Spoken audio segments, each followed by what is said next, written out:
The Joe Rogan Experience. Yeah, but I think that there's just very little that people really, the level of understanding that people have. Like, imagine the fact that we were fucking around with like nuclear bombs like 70 years ago. Like, no one even really knew what was happening. It's just like accidental, like just dropping them all the time in the ocean. Oh yeah, like fucking crazy. The videos are insane, dude. Nuts. I showed them to a friend of mine the other night at dinner. Like, this is what it looked like. And you see the look on his face when the fucking mile-high wall of water comes out of the ocean. Oh, my God. It's so big, it doesn't even make sense. The best, like, right, holy fuck. Right now we're talking about this Russian hypersonic missile. And like, can you believe this weapon that like Russia has? Like, I was like, wait a second. The U.S. spends like 10 to 20 times the amount of money on weapons than Russia that we have all that shit. I mean, but the hypersonic missile, I mean, that's probably what those UFOs, quote unquote UFOs from the videos that were circulating a couple of years are just because those things are fucking crazy, man. The ramjet shit that, but it's crazy. It's like Art Bell. When we used to drive on tour back in the day, like it'd be like we'd listen to Coast at night. There's nothing else, but you could find that scary ass shit, and you'd be looking over like the, Arizona skyline, like looking for shit. Drive in the middle of the night. Hearing this this that's the best. And like around the time that's when Art Bell's like family got kept. You're like, what the fuck is going on? And George Norrie would come on, and then they were talking about ramjets and all kinds of shit. Like, I mean, that shit. It's actually, I think the ramjets what the powers the SR-71. Like, essentially, like it takes a whole tank of fuel to get that thing just up and going, like Mach 1 or 2, whatever, and then they have to refuel it to get it like ramming, whatever. So, but like those. So they refuel them in the sky. Yeah, it takes a whole tank to get them where they need to go. That's the wildest shit ever. Pumping gas in the sky.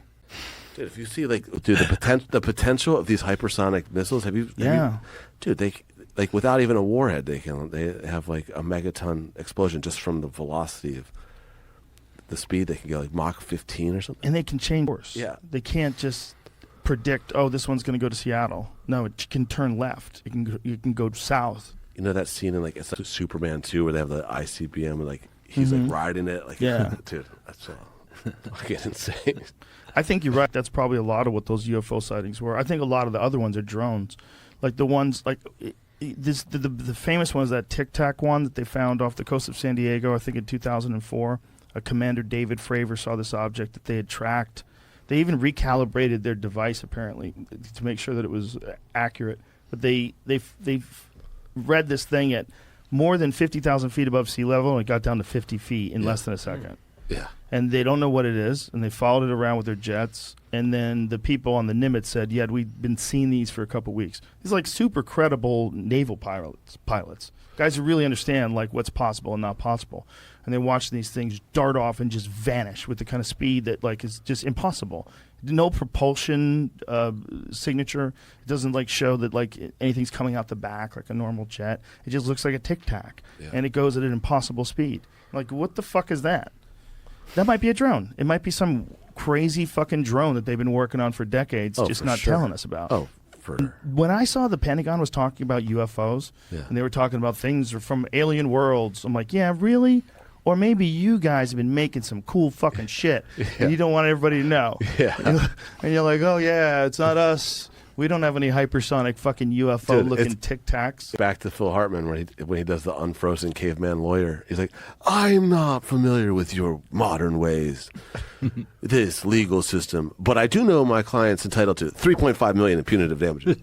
It's like, it's alien technology. We don't know where it's Why would the Pentagon ever tell us? Because I always wondered, like, because Tom DeLonge, he actually like worked with the government. Like, they brought him in to talk about aliens because he's that much of an alien freak.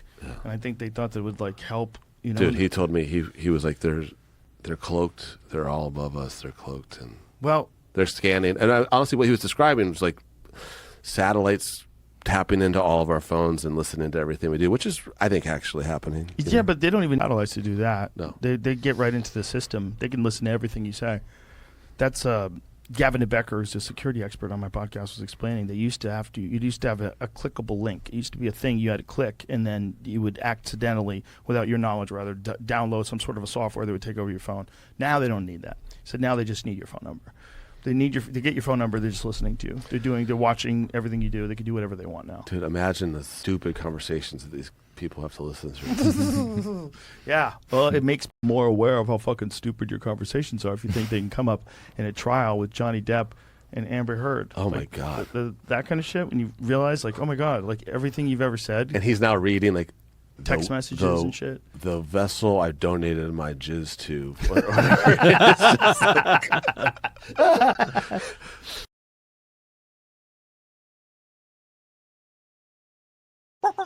The Joe Rogan Experience. What I find more interesting is what's happening now with the government study that started here at Skinwalker Ranch, OSAP, the one that was in the New York Times, and where the information is going now. These are new times. Things are starting to drop to the public. And what is starting to drop? Well, so the Skinwalker story, lack of physical evidence though there may be, comes to the attention of the Defense Intelligence Agency. This guy, this scientist who sees it, he goes to Bigelow. They go visit the property. He looks around. He has an experience. He's not there 15 or 20 minutes and something appears inside a house that only he can see. He doesn't say anything about it. He goes back to Washington, meets with Harry Reid in a skiff in the Capitol and 2 other U.S. senators. He presents them the proposal for a study of UFOs and related phenomena, not just like ATIP, looking at flying saucers that encounter U.S. military, but something more expansive.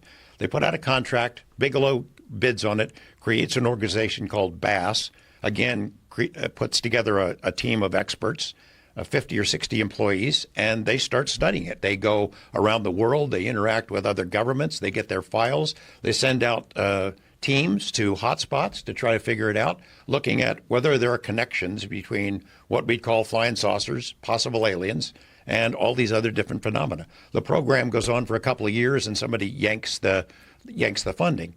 And get this, the reason that the DIA suddenly became worried about all this weirdness that was being reported at Skinwalker and elsewhere is because they thought it was demonic. And they thought, if this comes out that we're studying this weird phenomena, A, it's going to end up on the front page of the New York Times, which it did, and B, we might be invoking Satan in here. These were fundamentalist Christians in the Pentagon who pulled the money because they thought it was the devil.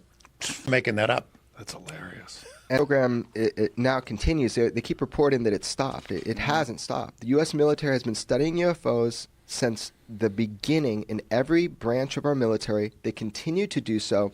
And now every time they get caught in a lie, so it is continuing. Tell them about it. It is continuing. OSAP's money was taken away, but the ATIP program, which is what Lou Elizondo headed up, that looked just at military UFO encounters, continued. Pentagon says it was ended. It did not. It continued for a couple of years, and after the New York Times story comes out and creates this furor, it got funding. And it now has a structured organization, and it is looking into cases where the U.S. military sees these things. And off the coast of Virginia, they've been seeing this stuff. I think Fravor talked about it when he was here, these beach balls with cubes inside of them. And they were sitting there for hours off the coast, right where our warplanes would go out for training exercises, as if they wanted to be seen. And it went on. There were 70 or 80 witnesses during 2015, 2016, pilots. Some of them were willing to talk about it, some weren't. It continues to this day. Now the program is on more solid footing. Now Congress has been informed, and they want to expand it and get more information. We are told the New York Times is working on another follow-up story to look into reports of what Lazar said, crash retrievals, reverse engineering, the existence of these metamaterials, bits and pieces that Grandpa had stashed in a barn somewhere, whether it's Roswell or other alleged crashes. They're taking it seriously to figure out if there's something about these materials that we could not have created. So the BASS program, the OSAP program, created a baseline of what we know about the state of our technology right now in different disciplines. Lift and propulsion, things of that sort. They commissioned 38 papers that would be the baseline for what the state of human knowledge was in 2009, and those papers were published on an internal Department of Defense website, but they've never been made public. 6 of them have now leaked out, and I brought along 2 more for you that have not been made public. So these are like scientific reports based on the government study of UFOs. Okay, so they commissioned these papers. Only a handful have been released to the public. George happens to have A couple few more. more. So you can be the first person outside of the program other than me to see it. outside of the This is a Defense Intelligence Reference document. This paper is on metamaterials. So how you could engineer existing Earth materials where you could duplicate what you're seeing up there. None of these papers, two of them actually, mention aliens or UFOs. They're strictly on what the state of our knowledge is or was as of 2009. And they reference aliens and UFOs? Only two of the papers do. And how do they reference them? Well, there's one of the papers that looks at the physical effects of people that come into contact with these unknown craft. And it's sort of like the effects of radiation or microwaves. There are physical effects, hundreds of cases that have been investigated, and that's what that paper looks at. And that's already out there. Yeah, the harm that is done to the body, what they call close proximity to a UAP, which is a UFO. There are known effects to the human body that are horrible, and there was a study that focused on the witnesses they do know had close encounters, like military people, and then how it negatively impacted their body. So each of these reports, as he obtains them or as people find them, they're very illuminating to what our government knows. There was one that looked at you would track a hypersonic vehicle traveling through space. How difficult would it be? Now, it doesn't say UFOs, but it's looking at things that really travel fast that are coming in from space into our atmosphere. How would you track that? Now, when that paper was written in 2009, we didn't have hypersonic weapons. Now, the Russians claim they've got them. And now it's very timely because we're in a rush to develop those things. So that was one of the papers that I made public last year, and I interviewed the engineering professor who wrote it. He wasn't writing about UFOs. He was writing about the state of knowledge about hypersonic weapon systems back then. It's a similar thing for metamaterials. That's what this paper is how would you engineer materials so you could travel through space that would have, say you shoot it with microwaves, and it could develop certain special properties. And so just to put into context, maybe, because, here's the deal. Our government has now admitted there are UFOs. That's the world we're living in. They're unidentified objects or craft that seem to outpace, outmaneuver, actively jam our radar systems, even go over our military installations of high sensitivity. There are incursions. All of this is now said. It's a different world we're living in. However, the next thing that people are talking about now is, well, we also have materials. We'll call them metamaterials. Materials associated with UFO craft. They might even go as far as to say we have whole materials, craft, from somewhere else. So when they're saying we have materials associated from crafts, are they saying that they have a crash? yes. Yes. Hal Puthoff, who was a physicist who worked with Bigelow on both NIDS and BASS, made a presentation in Las Vegas in June of 2018 where he says, yeah, we've got these materials and we're trying to figure out where they came from and how they were engineered, because some of them appear to be multi-layered that are beyond what is known engineering capabilities of humans. It looks like they would have had to have been made in, say, zero gravity of space, and we don't have any manufacturing plants up there. He implied that they came from crashes. Doesn't mean it's a UFO from Zeta Reticuli. It's crashed from somewhere, and we don't know whose it is. So they're trying to figure out whether we can duplicate it or not. And they got a bunch of samples. And Have you seen any of this? I haven't seen it. Bigelow and Hal have. Have you? I've seen what people claim. So the Army now has these metamaterials that were famously put in through the Coast to Coast show. Right. It was called Arts Parts. I told you this last time. I was able to obtain them briefly and have 5 scientists from New Mexico that I knew, material scientists, physicists, interrogate, as they say, the samples for numerous days. I don't believe that I had access to the best equipment. We didn't find anything extraordinary. Other people have. So right now the Army has... So, but when you say you didn't find anything extraordinary, did you find anything ordinary? No, they weren't ordinary. These are the materials here? That's one of the exact pieces that I had in my hands and worked on with my team, and I filmed it all. But right now, because of TTSA, they've made a deal with the Army, and I think the Army has these parts. But I feel like we're missing the big note here. The big note is, a few years ago, UFOs are still laughable. Military doesn't look after that. Turns out we have programs that do.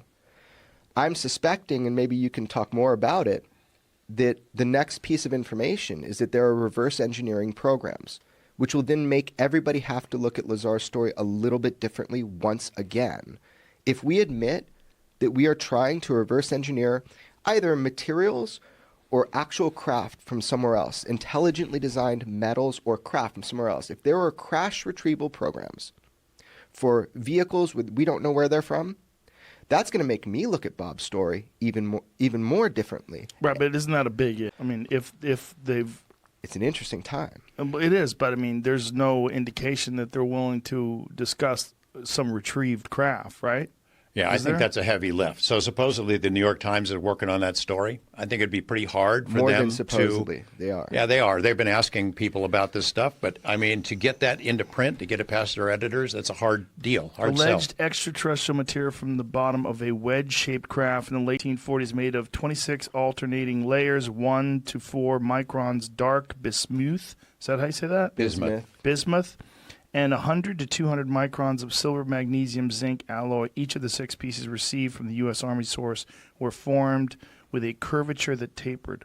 So basically they're saying there's no process that we know of that would get this alloy layered in that type of layer system. I actually have a piece out about this. Isn't that kind of how they did samurai swords? Ooh, that's cool. I'm not sure that this is alien of any kind, but it is of unknown origin. And well, Jacques Vallée has like 20, as I said last, Jacques Vallée, he's got like 27 samples of things associated with crash retrieval. Mm-hmm. So if anybody has an archive of this stuff that's being scientifically interrogated right now, and his studies do show isotopic ratios that are not from this earth, so he's confident with his research. My big point... He's confident with his research of what? Well, you'd have to talk. You should talk with Jacques, but he right. But what is it of that you can say that he has alloys that came from UFO crashes or runoff. Has anybody independently analyzed those? Yeah, he's got a whole. Yeah, he's got a prison. He says. Yeah, whole people. Well, how come it isn't like public knowledge? Why isn't this in the New York Times? You got to talk with Jacques, whether you have him as a guest or not. You should talk with him. How old is Jacques now? He's getting up there because he's in his 80s. Yeah. I think. We have to go to him, right, with a hazmat suit on. on. He's a strong dude. He's strong. San Francisco. Specific. Address. Yeah. Here's the thing. The program is ongoing. It doesn't have to find aliens. There are legitimate national security reasons to be looking at who's flying these craft. These things are still being seen over our military installations, and our Pentagon wants to know who's flying them. And that's a perfectly legitimate inquiry, regardless of little green men. No one wants to say there at the Pentagon that we're investigating UFOs and aliens. They're just investigating where did these things come from? Are they a threat? Can we duplicate that technology? If the Russians or the Chinese get this stuff before we do, if they can do what the Tic Tac did, it's a game changer. So they want to know whose it is and how we can duplicate it. And that is a perfectly legitimate inquiry whether they're aliens or not.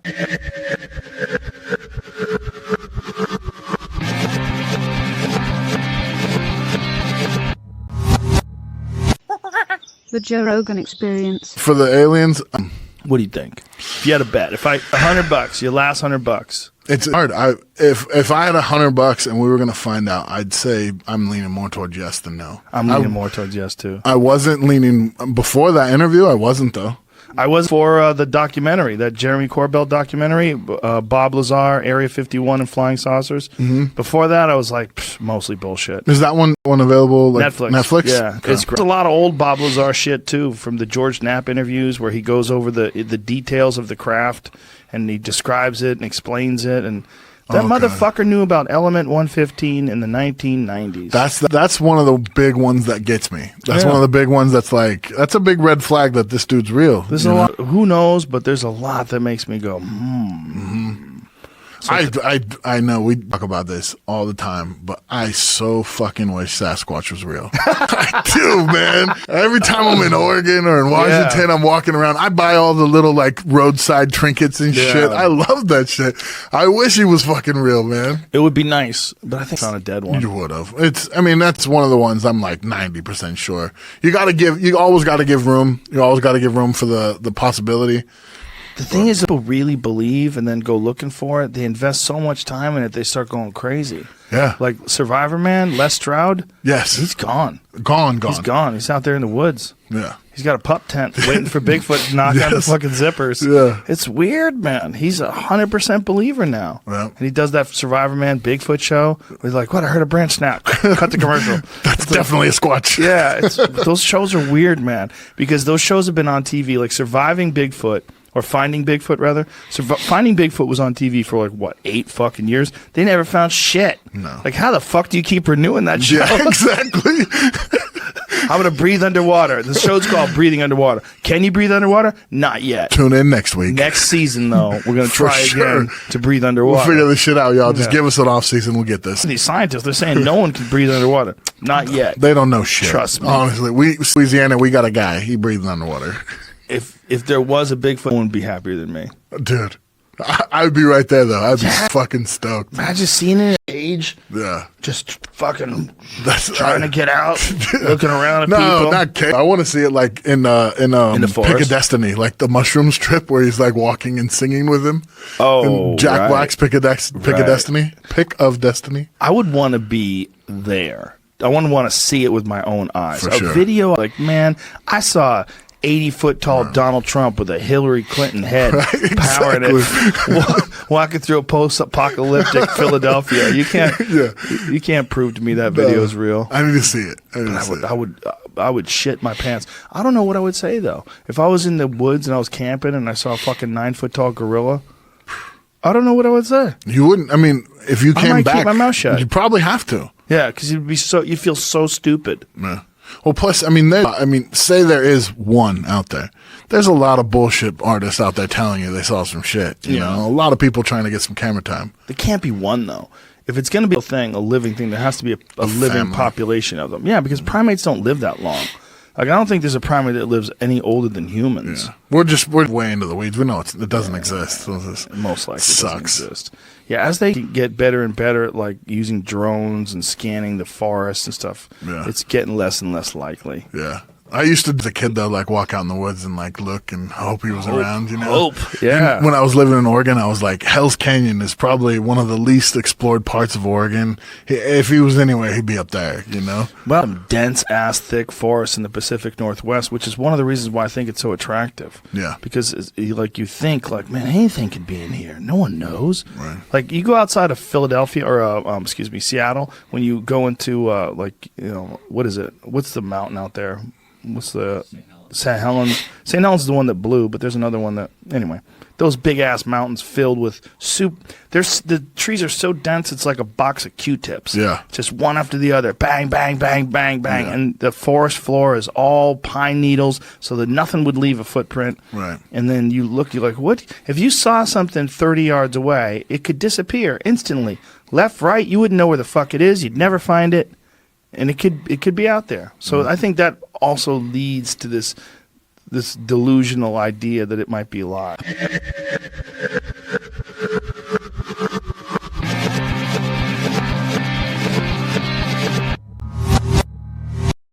Damn, have you been- Seattle. You must be. I mean, because you're here, right? You feel tremors. They happen all the time, right? I've only had a few times when I not felt all tremors. the time. I've felt them before. The biggest ones I ever felt was when I first moved here.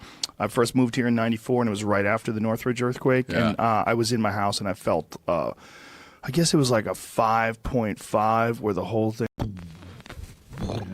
It was weird. Like, it gave me the impression that the house that I was living in, or the apartment that I was in, was made out of the same stuff.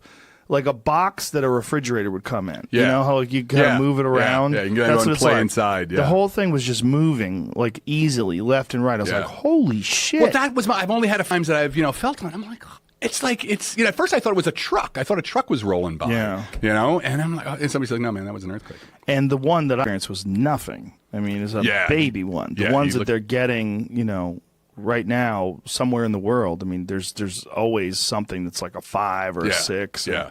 So this goes back to the point about the, a lot of planets, right, will be like way more plate tectonically active. Volatile. Yeah, than ours. So, I think good planets are going to be like really hard to find. Yeah. So, that may be the solution. The other solution is, the way you guys found out about it was I did that article about the previous civilization. How do you know whether or not there was a previous civilization on Earth? And, one solution could be that, look, they were here. that somebody did arrive and spent some time on Earth. But if it was like 500 million years ago, and they only lasted, right? Every civilization has a finite lifetime. They only lasted for, even a few 100,000 years. They wouldn't leave. There'd be no record left. There would be nothing left. There'd be nothing left. Do you think possible that something's ever visited here? And because that is the big question, and that's the thing that gets the UFO dorks more jazzed up than anything is the possibility that we've been visited. Yeah, not in the. I'm definitely not UFOs. I have two arguments against UFOs.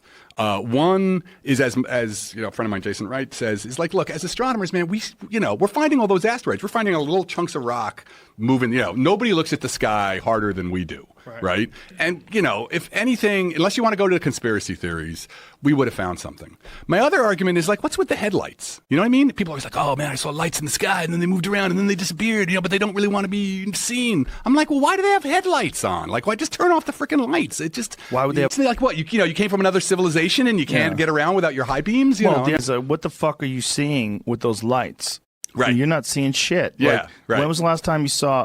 planes have lights so other planes don't run into them. They don't have lights so they can see where they're going. Yeah, so what? So they have... Right, exactly. Yeah. The planes have lights so other people can see them. So if they're That's here, it, they're mysterious. They don't want to be found. Then turn off the freaking lights. So, well, they wouldn't need lights. Right. Yeah, they always have lights. Yeah, that's true. It. People are always, yeah. oh man, I saw lights in the sky, and then they move back and forth, and so I just think also human memory. Memory is horrible. Yeah, and memory of events that are stunning, or shocking, or unnerving, or you think you saw something. Right, they've done research even in trials, right, where people see things going. So just UFOs, I'm just kind of like, but.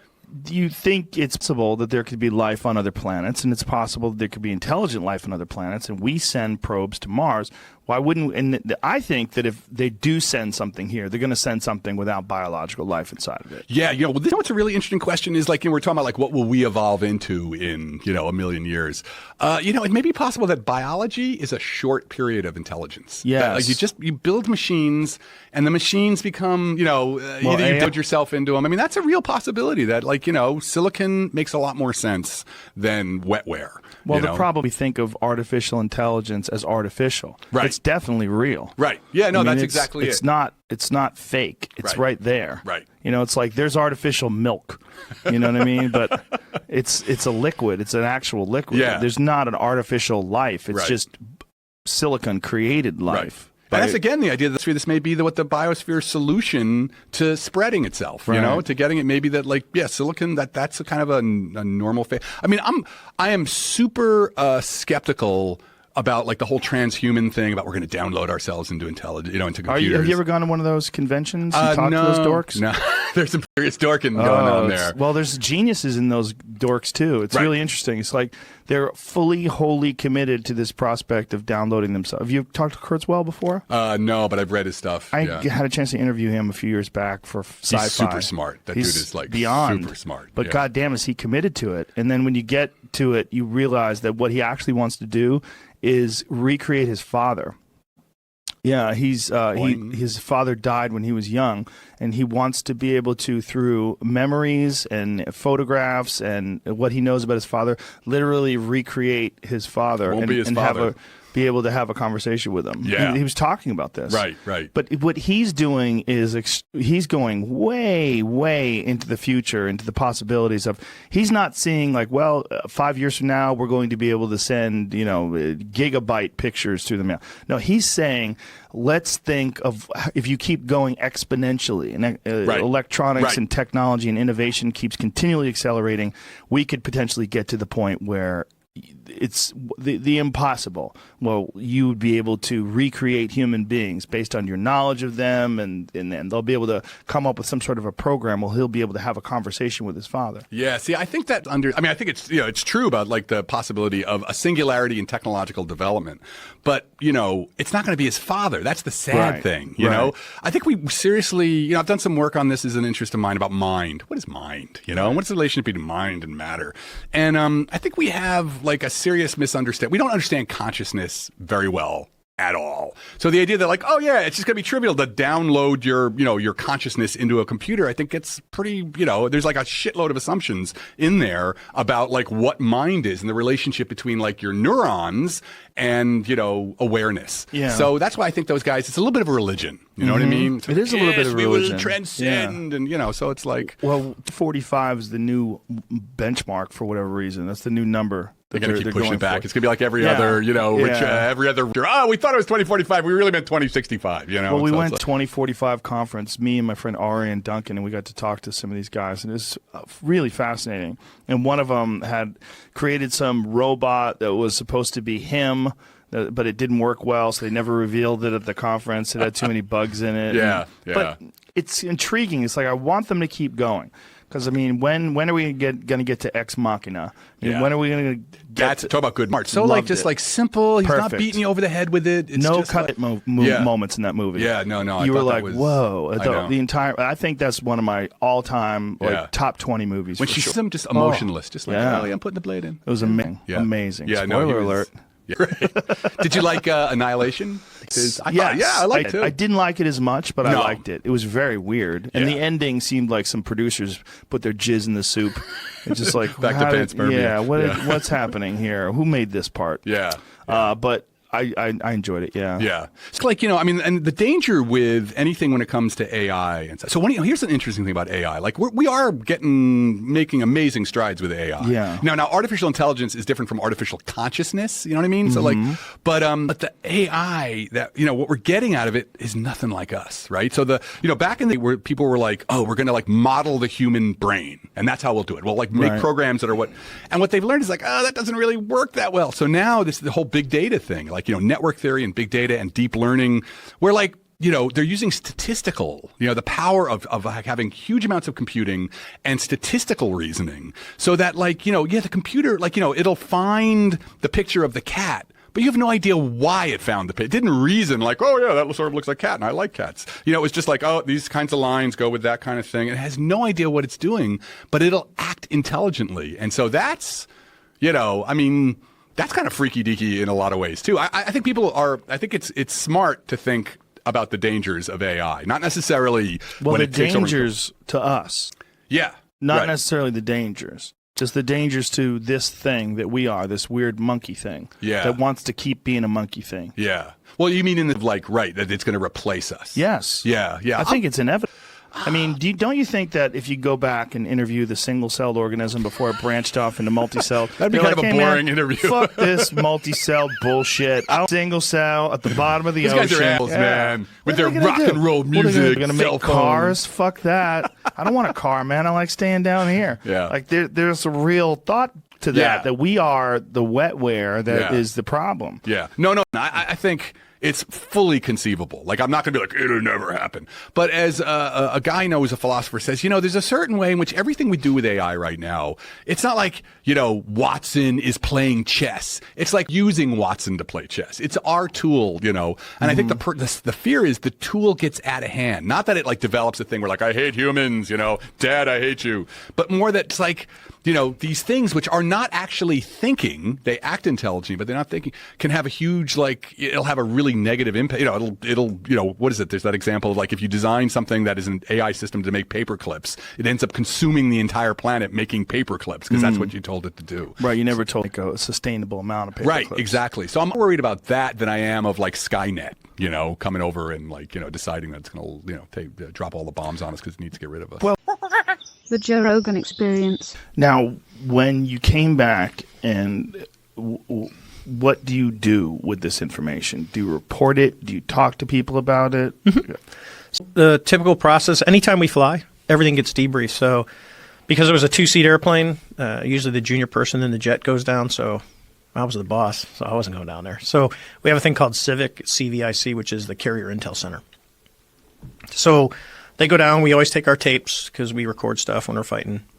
They take it down, and it's really to exercise the system when we're in training so that when we actually get over to, in this case, we were going over to the Persian Gulf, anything that we do comes in and gets debriefed, and then it all gets sent off. That's how you get the CNN video and all that.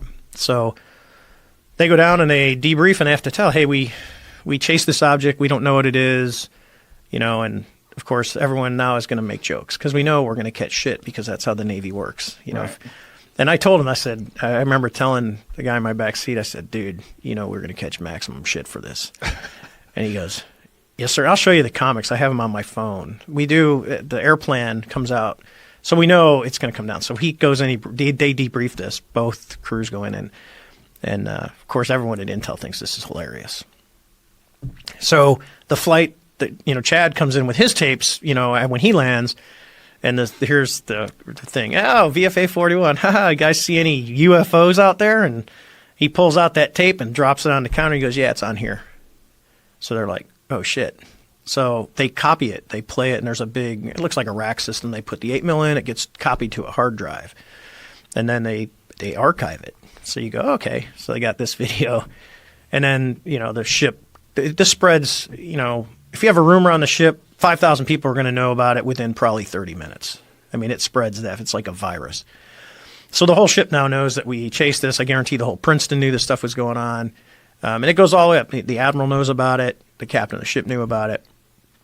And then all the movies, because they play movies for us on the ship, and they run like a 12-hour loop. So, of course, the movie selection is Men in Black 2, Signs, Independence Day, and we know we're going to be on the airplane comic because there's always a comic. So you do something stupid or like this, then you're going to be on the comic. I'll show you the comics here in a little bit. Okay. They're pretty funny.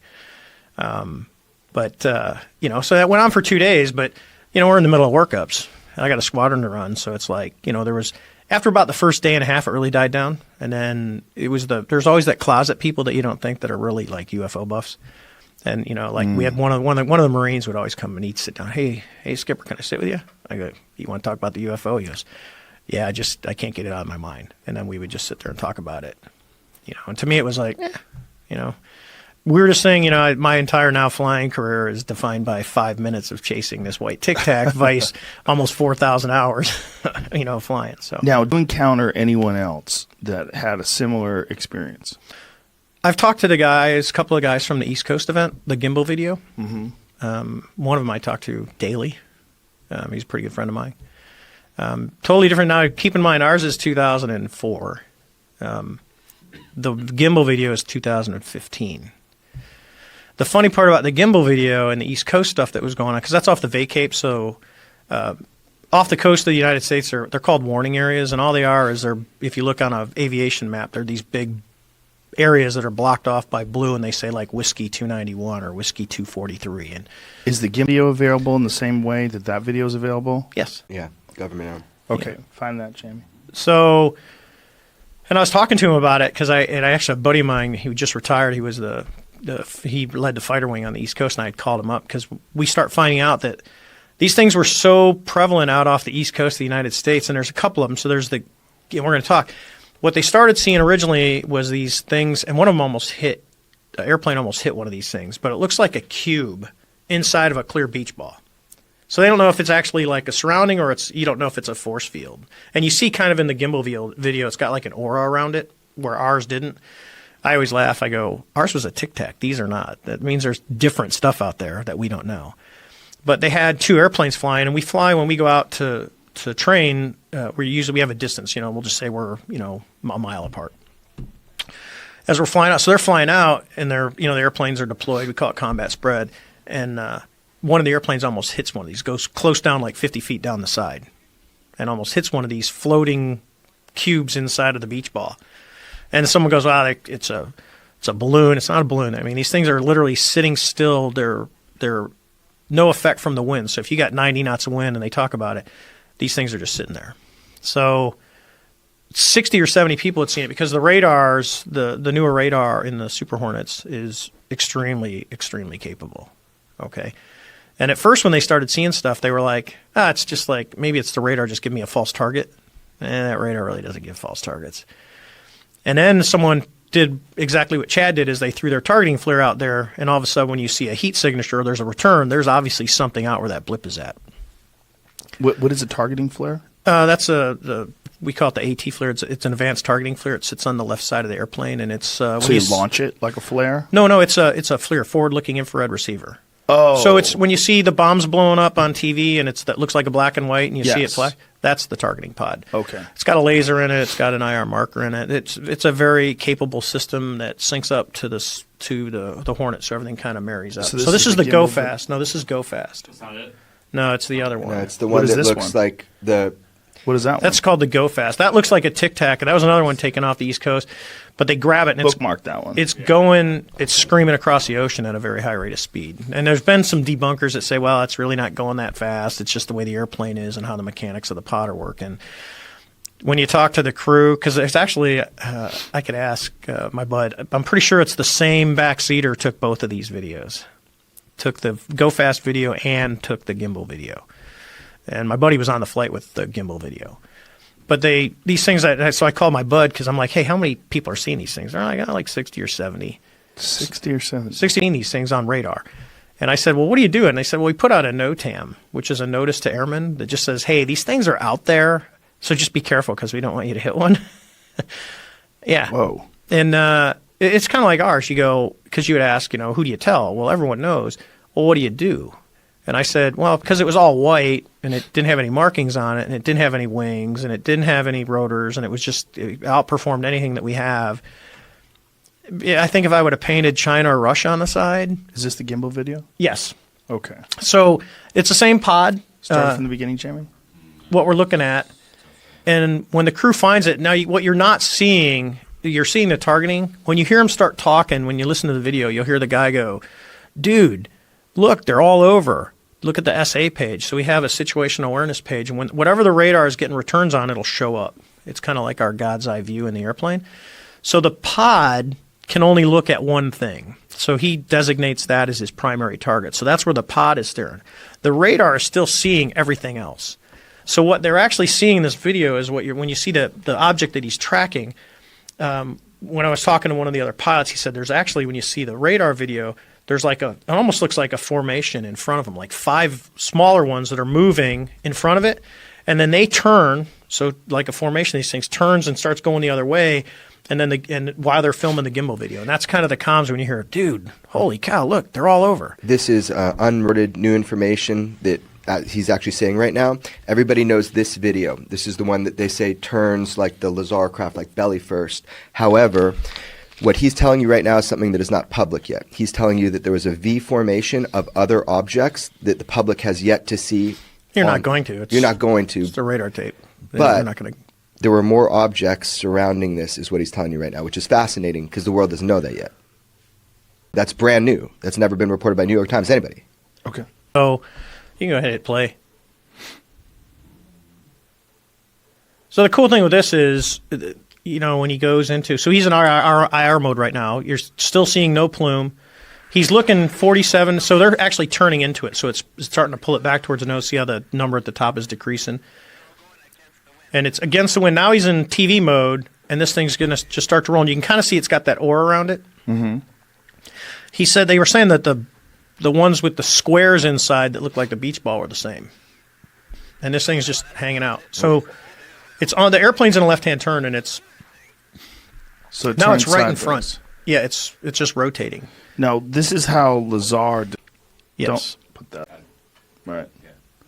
Lazar described that these things would lay flat, and then when they would travel, they would turn up on their side, and that's how they maneuvered. So this is very similar. Eerily similar to the propulsion system that Lazar talked about, and that's why this video, we're seeing it very differently now, especially with what we know about Lazar. But the idea is that it would fly belly first in high speed mode. So if they have, these are gravity propelled. This is something that's known within the government. They're trying to back engineer it. They're trying to understand it. We know there's a program currently that they said is gone. However, it is currently active to study this. These things will turn belly first, these saucer type looking ones. And then that's the high speed mode because they focus allegedly, these gravity wave amplifiers. Look, this thing turns mechanically. There, again, no typical form of propulsion, as an expert is telling you. This is not a glitch. This is seen by multiple radars, multiple people. Commander Fravor was so close to it.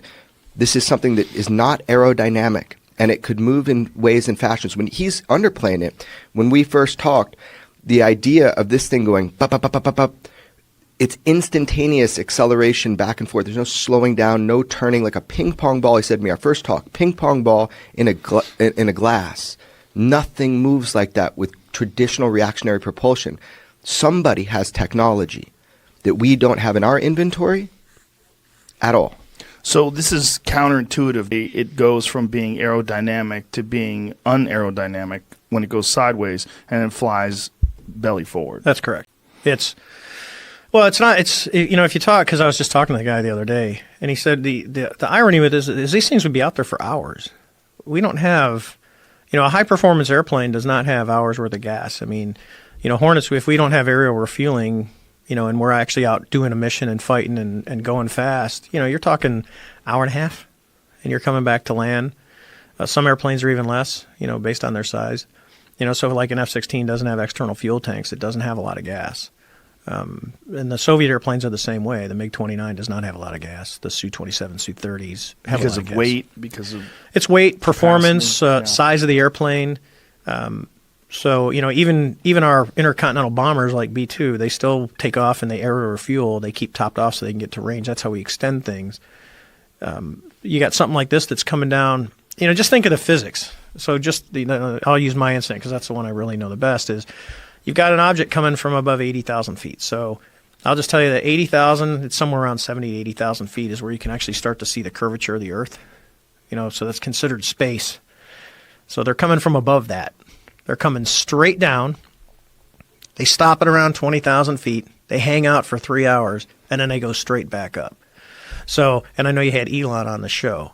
So SpaceX is really excited because they can launch a rocket, and then they can have the booster come back to Earth and actually land on a pad.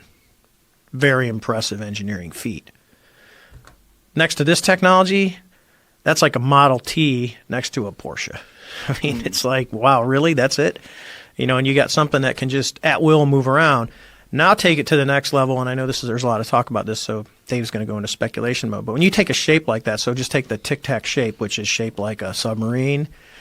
If you're using a propulsion that's non-reactive, where you're just manipulating the medium that you're in, air, whatever, you can go into the water. So when you hear all the reports of, hey, we've seen these things since World War II that would come out of the water and fly. If you have a technology like this, as long as the object is sealed where you're not going to get water inside of it, there's nothing that says you can't do that. Because all you're doing is you're not, where a jet engine sucks in air and blows it out the back, or a propeller actually pushes the water, it's a force. Now you've got something that's actually manipulating the gravity field, and it's just moving through a void. Whoa. Then air, you could literally, in theory, fly, go into the ocean, cruise around, pop back up, fly around, go to space. You remove the barriers of the normal propulsion that we have today.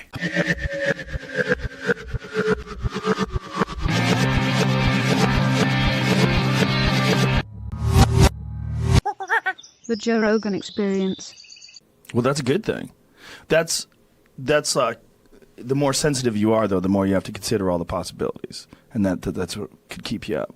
Right, or send you down the UFO wormhole. Right. We talked about that right before the podcast. Yeah, there's this guy that's coming on. His name's Dr. Robert Schoch, and he's a geologist from Boston University. And he's worked on, there's some real scientists that believe it's entirely possible that the Sphinx and a lot of the construction in Egypt is far older than they think there is. I know all about this. Do you know all this? I know Okay. all about Do you know the Robert rain Schoch? runoff and Yes, how much yes. erosion has occurred around the Yes. base or around the pit Mm-hmm. and it absolutely couldn't have been done, depending on like the way the Sphinx is built, where it's located, the siting, Yeah. where its level is far older. So Yes, it was somewhere in the neighborhood of 9,000 plus BC, because that's when back then the Nile Valley was a rainforest, and somehow or another became a desert.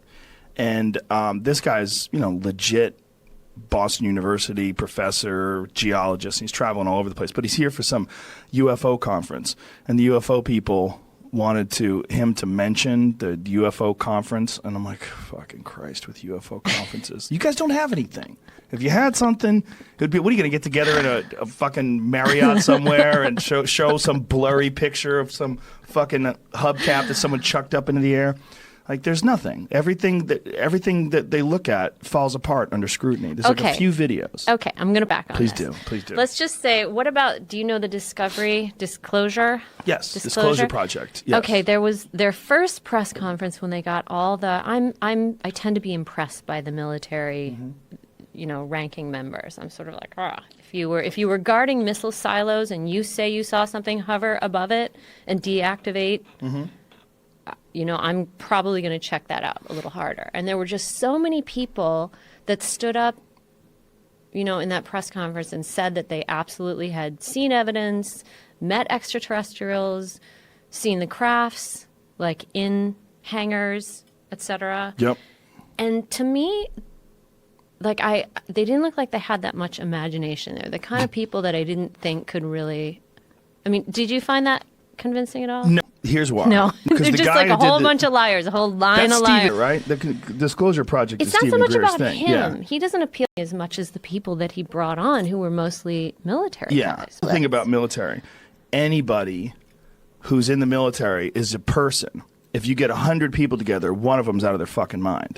If you get 1 million people, you've got a shit ton of people that are out of their fucking mind that are running around that want extra attention. One of the best ways to say one of the best ways to get extra attention is to say you've had some extraordinary experience that separates you from the pack.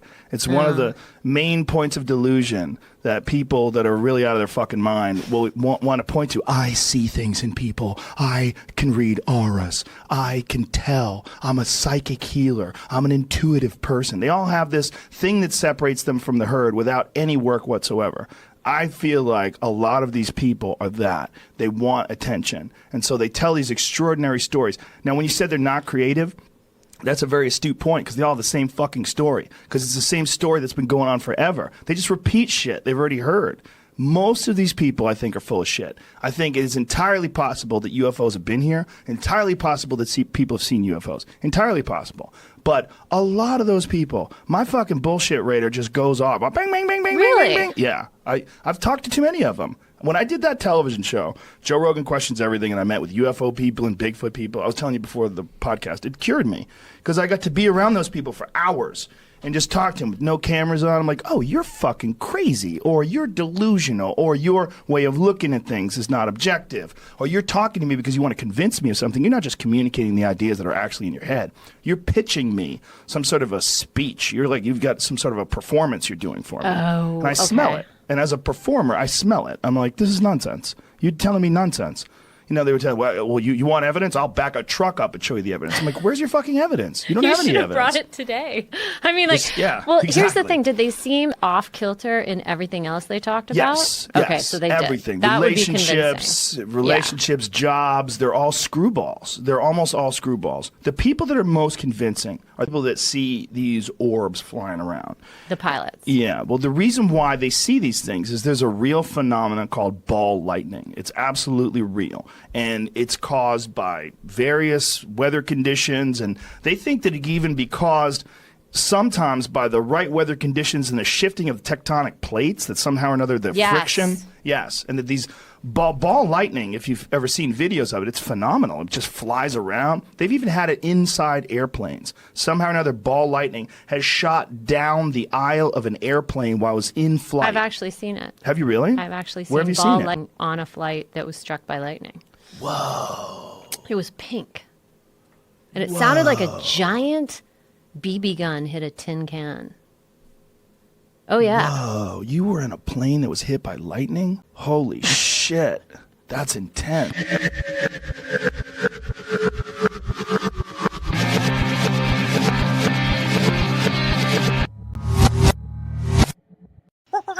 The Joe Rogan Experience. So you're working there, and while you're working there, you're under this crazy schedule. Forgive me for explaining your story, but you would get these phone calls. You would have to go to the airport at 11 p.m., and your wife started thinking that you were having an affair. Yeah, apparently so. Now, I did give my permission to have, as part of the, security clearance process, I gave written permission to have the phones monitored and things of that sort. So they weren't doing any covert stuff. They, with any Q clearance, which is civilian top secret clearance or military top secret clearance, they go talk to friends and, places you've been, make sure you're not connected to foreign countries. But, monitoring your phone is nothing unusual. However, they insisted that, you don't even talk to your loved one, to your partner, to your wife, whatever, about what's going on. So she was essentially in the dark and didn't know the phone was being monitored.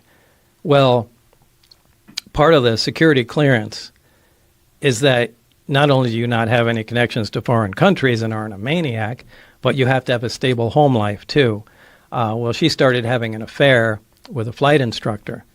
Now, they were monitoring this on the phone, and they knew it, and I didn't. So they stopped me coming in, and their attitude at the time was, we need to see how this is going to play out, and if Lazar is going to get a little weird or anything. So let's just, hold him off from coming in and, see what happens. And they expressed to you what was happening?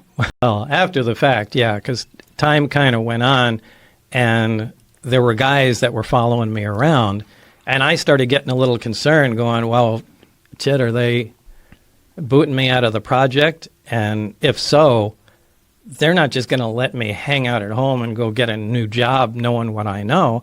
So as time went on, I started getting a little concerned, and I took my closest friends and just kind of got together, and I said, hey, remember that job I told you about? This is what's going on. And you don't need to take my word for it. Wednesday night, we need to all go out here. I want to show you what's going on. So I took everybody, and we went out to, remember, since I had the test flight schedule, and went outside the base, out into the desert, and so everybody could see, one of the high performance tests.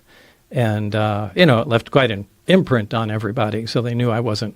And there's of these tests, right? But remember, this is it's in the dark in the 80s with a big monster-sized camcorder, and you got, a bright light jumping around. But, we did video of it, but there's no, by today's standards, it's... But is your video specifically available, the video that you took? Well, George Knapp has it. Is it online? I give it down. Do you know? I have no idea. Jeremy? Yeah, clips of it in my film. It's a deep analysis of it. It was interesting to take a look at how... Pull this microphone up to your face. Keep it about a fist from your face. All right. To see how his video looks now, but as far as video evidence, we are talking 80s camcorders. The most important thing is the human story here. Everybody that he took up there on 3 separate occasions, they don't all like each other. They don't all talk. They all agree on one thing. They saw something that night at the exact point in time and space that Bob Lazar said. And remember, this is 17 miles south of Area 51. No one even knew really about Area 51. We're talking Papoose Lake, and they all agree. They saw something that night they had never seen before, and they've never seen since, right when he said it. So that's one of the 6 things where I'm like, how did he know? You can dismiss him. I tried to dismiss it. But some things we can't get around, and there's about 5 or 6 of them. How did he know about those? If Jamie wants to find a video right now, what would he look under? Bob Lazar, UFO, S4, Area 51, just kind of like that. So it's like the S4 UFO video, Bob Lazar, and a guy does an analysis, but you're analyzing these 80s videos. Right. He from the very beginning, Bob never said, I have proof of my story and I'm going to tell the world. He said at the very beginning, I cannot prove my story. That's not why I'm telling this. George Knapp convinced him to tell people, and he lived through it, and I didn't believe it either until I talked with George. Okay, so you film this test flight, one test flight, and then you get caught. Actually, it was, I think, the 3rd time, because we went out there the first time. Everybody saw it. Everybody was amazed because it did some radical maneuvers, and everybody had a lot to say about it. The maneuvers that I've seen it doesn't. I don't think there's something we have now that does that. No, in terms of a human piloted craft. I don't know, obviously, what the government... No, it's impossible. Nothing can move like that. And remember, we didn't start filming from the very beginning. We were waiting for something, to happen. The craft took off and then came flying at us, stopped, turned at a right angle, flew back, and then, after it did some, amazing stuff, we to get the camera, and then we started filming. So it doesn't have all of it on there; it just has some. The way I describe it to my friends, and they said, "What is like?" I said, "Take a laser pointer, and then have a wall, and then move it around the wall. How it moves around the wall? It doesn't seem like it has anything to do with inertia or physics, or it's not impeded in any way by the atmosphere."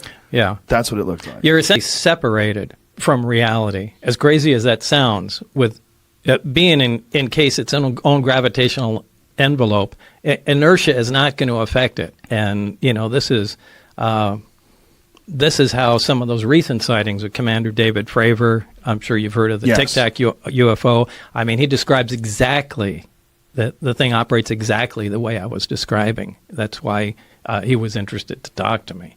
But we saw this, and on the way home, it's like, hey, we got away with it. We should try it again the next test flight date. So this became a thing to do. And I think it was on the third time that we got caught. I mean, we started becoming a little careless. I think we took a motorhome out there. And, I mean, it was like the stupidest thing you could Took a possibly grill, imagine. started tailgating. Yeah, it was ridiculous. And Again, you're in your 20s. yeah, and what was funny was we went out there, and my friend Gene Huff and I were leaning on the front of a vehicle, and just for some reason we just started talking shit. Like, well, I hope they realize that I don't remember what we were saying, but that it's something about attacking the base or something along those lines and stealing the craft or something like that. Something crazy. And then about 20 feet in front of us, we see a little green light fall on the ground and roll to us. And unto us, now it's pitch black. You can't see your hand in front of your face. There were a bunch of guards standing right out there, and they had a night vision scope where they were like from here to the wall looking at us, listening to us. And the guy dropped it, and the scope rolled over to us, and you could see, we turned the lights on, and all these guys are there. So it was, yeah, so incredibly stupid stuff, and got caught, as we should have. Cause So it was stupid. when they catch you and they bring you in, then what happens? Well, I went in for debriefing. The following day, I went to Indian Springs Air Force Base, which is kind of a defunct base that they used to use at the nuclear test site. And this is when they brought out the transcript of the phone call with my wife. And, they sat me down and we said, when we meant to keep the secret, we meant you can't tell your friends, right? And it just being sarcastic and trying to. And then they got real serious. But this is where they, took the transcript out and were reading me what my wife and, our friend were talking about. And I don't know, it was a hard time. So what happens from there? What do they do with you? Why don't they arrest you? I don't know. I don't know why. I'm not sure they knew what to do, but they did let me go that night, and I went home. And this is kind of when the most stressful part started. Because you realize being monitored. Yeah, now 24/7. now I know. Not only am I being monitored, but now I know I'm in trouble. And it wasn't a short time after that I contacted. At that time, the only investigative reporter I had heard of in Las Vegas was George Knapp. And, told him some of the story because I had no idea what the hell was going to happen at that point. So George Knapp tries to dissect your story, tries to find holes in it, tells it, puts it online, and makes everybody aware of it, and that's how I found out about it. Yeah, to make a long story short. Yeah. What happens, to really make a long story short, what happens from there on? I mean, do they contact you and say, hey, Bob, it's probably a good idea if you shut up? Did they try to lay crazy? Was there... There were a lot of things that happened at, between that point. I'm leaving out a lot of stuff to fill in the story. We'd have to go back to Los Alamos and well, I really don't want to talk about that. The top secret stuff that you were working on. No, I'm talking 115. Mm-hmm. Well, I don't know. I have to think about how I'd. What is them? With this, I don't want to get myself into more trouble by admitting something. So I just have to dance around a couple. He was rated just during the filming of the movie. People thought it was the made movie's up. it's on Netflix right now. If anybody wants to check it out.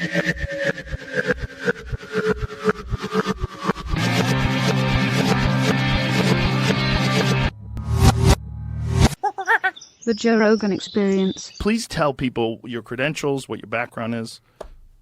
So, my name is Ryan Graves. I have an engineering degree, mechanical and aerospace engineering. I promptly left doing that to go fly F-18s for the Navy as soon as I graduated college. Did that for about a decade, both operationally in combat as well as in an instructor role, teaching the new students. And we did witness something while we were flying in our jets, but we were doing it we witnessed it in the context of our just everyday flying in our missions. And what year was it that you witnessed it? So we started seeing these in 2014 was the earliest that I know. 2013, late 2013, early 2014. Could you describe what was the very first experience? Yeah, so for me personally, the experience was simply just flying out to the area like I would any other day. And instead of seeing an empty airspace with just my wing person or another squadron doing something in a different block, there were all of a sudden a lot of different radar contacts, which is immediately a problem because, we could be hitting one of those or someone working in our area. And this was happening because we upgraded our radar the best we could tell. We were in a earlier radar called the APG-73, and we had come back from deployment. We entered a maintenance phase, it's called. We kind of do a little bit less flying, upgrade the jets if we need to, do any long-lasting maintenance, and we upgraded to the APG-79, which was a much better radar. And what is the difference in the abilities of the upgraded radar system versus the original system? So, kind of practically speaking, it's like going from an analog TV essentially to like an OLED. It's, a modern tool compared to more of like an analog classical radar that has more limited range and has less ability to track multiple targets and things of that nature. So just generally speaking, we would expect to see, more objects if there were any out there or smaller objects, but there shouldn't have been any objects out there. And so how far offshore are you when this is all going down? Our working areas start about 10 miles off the coast, and then it goes out 100 or 250 miles or so, though we don't usually use those far eastern areas. But we would only see them over the water. So they would really only be in our working areas, maybe slightly, in between the working area and the land, but never over the land. Sometimes over the bays that are in the area that are quite large, but never just kind of zooming west over land or anything like that. In restricted airspace? It's not. So that's a tricky question. For us operating in a military operating area, it is not restricted in the sense that you have to be, there's only one person allowed in there. You could have these little Cessnas kind of bumbling in there, but they would get called out pretty quick, both from the kind of air traffic control agency that's working out there, as well as the F-18s and the other aircraft that may be working out there. But in a broader sense, when we look at it in relation to our air defense identification zone, which is essentially a band of airspace that surrounds our entire country, if your flight path originates out over the water outside of that ADIS and you proceed into that ADIS, into our controlled airspace, then you do have to essentially have permission to enter that airspace. It's not a restricted airspace like a traditional bombing range, but it is protected airspace. It's our coastal air. So you have this upgraded radar system, and what are you detecting? So on the radar, really what we can learn from that is essentially the kinematics of the object. So where is it essentially, and what direction is it going, how fast is it going, things of that nature. We can't necessarily make up the shape or things of that nature. So it's a representation. It's like a block on our screen to show that information. And so when we see that on our radar, we can tell, where it's located, perhaps what's located around it if there's other objects we're detecting, how fast it's going, what direction it's pointed in, what direction it's traveling in. So we call that velocity vector. So if we see this essentially little circle, it'll have a tail coming off of it. And that tail kind of represents the nose of the vehicle, at least as its flight path is going. And so with that, we would typically see an aircraft just kind of trudging along with a straight line, taking occasional turns. But these objects had a little bit more of a, I don't want to say random, but more less controlled flight path. That velocity vector would kind of jump around a bit more. They would not proceed in like a perfectly straight line as you would imagine like a flight navigation computer would take you, right? It takes you from A to B in the straightest line possible. These objects seem to kind of be moving in a direction that was not a straight line, but generally proceeding in that direction. And so they would kind of be meandering slightly, but moving in that general direction, both three-dimensionally and horizontally. So being around, going up, going down. Mm-hmm. So they're not on a flat plane, and they're not going in a straight line. I don't want to draw too many firm statements like that because we would see them being flat, too. We'd see them perfectly stationary up there, regardless of the wind. Really? Mm-hmm. Yep. Wow. Oh, gosh. I mean, at altitude, you can have anywhere up to 100, 120 knots of airspeed. What is that in miles per hour? It's about 100, 130, 140 miles an hour. So they're completely stationary with 140 mile an hour wind. Confusing to me as well. Even if we had something that could just burn that much energy, right? Like if you had a sphere surrounded by little rockets, right? Just imagining something right now. Okay. And if you wanted to keep that perfectly stationary, right, against gravity, you could just fire all the rockets at the bottom really fast and hopefully keep it flat, right? Right. It's going to have tiny little variations. And then if you have wind hitting it and all this, you could potentially have those rockets try to counter it, but it would never be perfectly still in winds like that. Because it's not perfectly still either, right? Exactly. It changes and varies. It does. So it's like it's the wind. It's not even really fighting the wind, it seems. You know, it just seems like it's just there in a way. So the first time you see these things, what are your thoughts? Yeah, the first time really was, well, you know, what is this, right? It's not a UFO or something mysterious at this point. It's at what we're thinking at this point we see on the radar is just, well, our radar is broken, right? These perhaps don't represent physical objects yet because we hadn't, you know, visually seen these or seen them on our camera yet. And so, you know, we kind of like, hey, what's going on here? You know, is anyone else seeing this kind of thing? But not really like investigating it, right? It's just kind of like, all right, there was stuff out there, but maybe next time we'll take a look.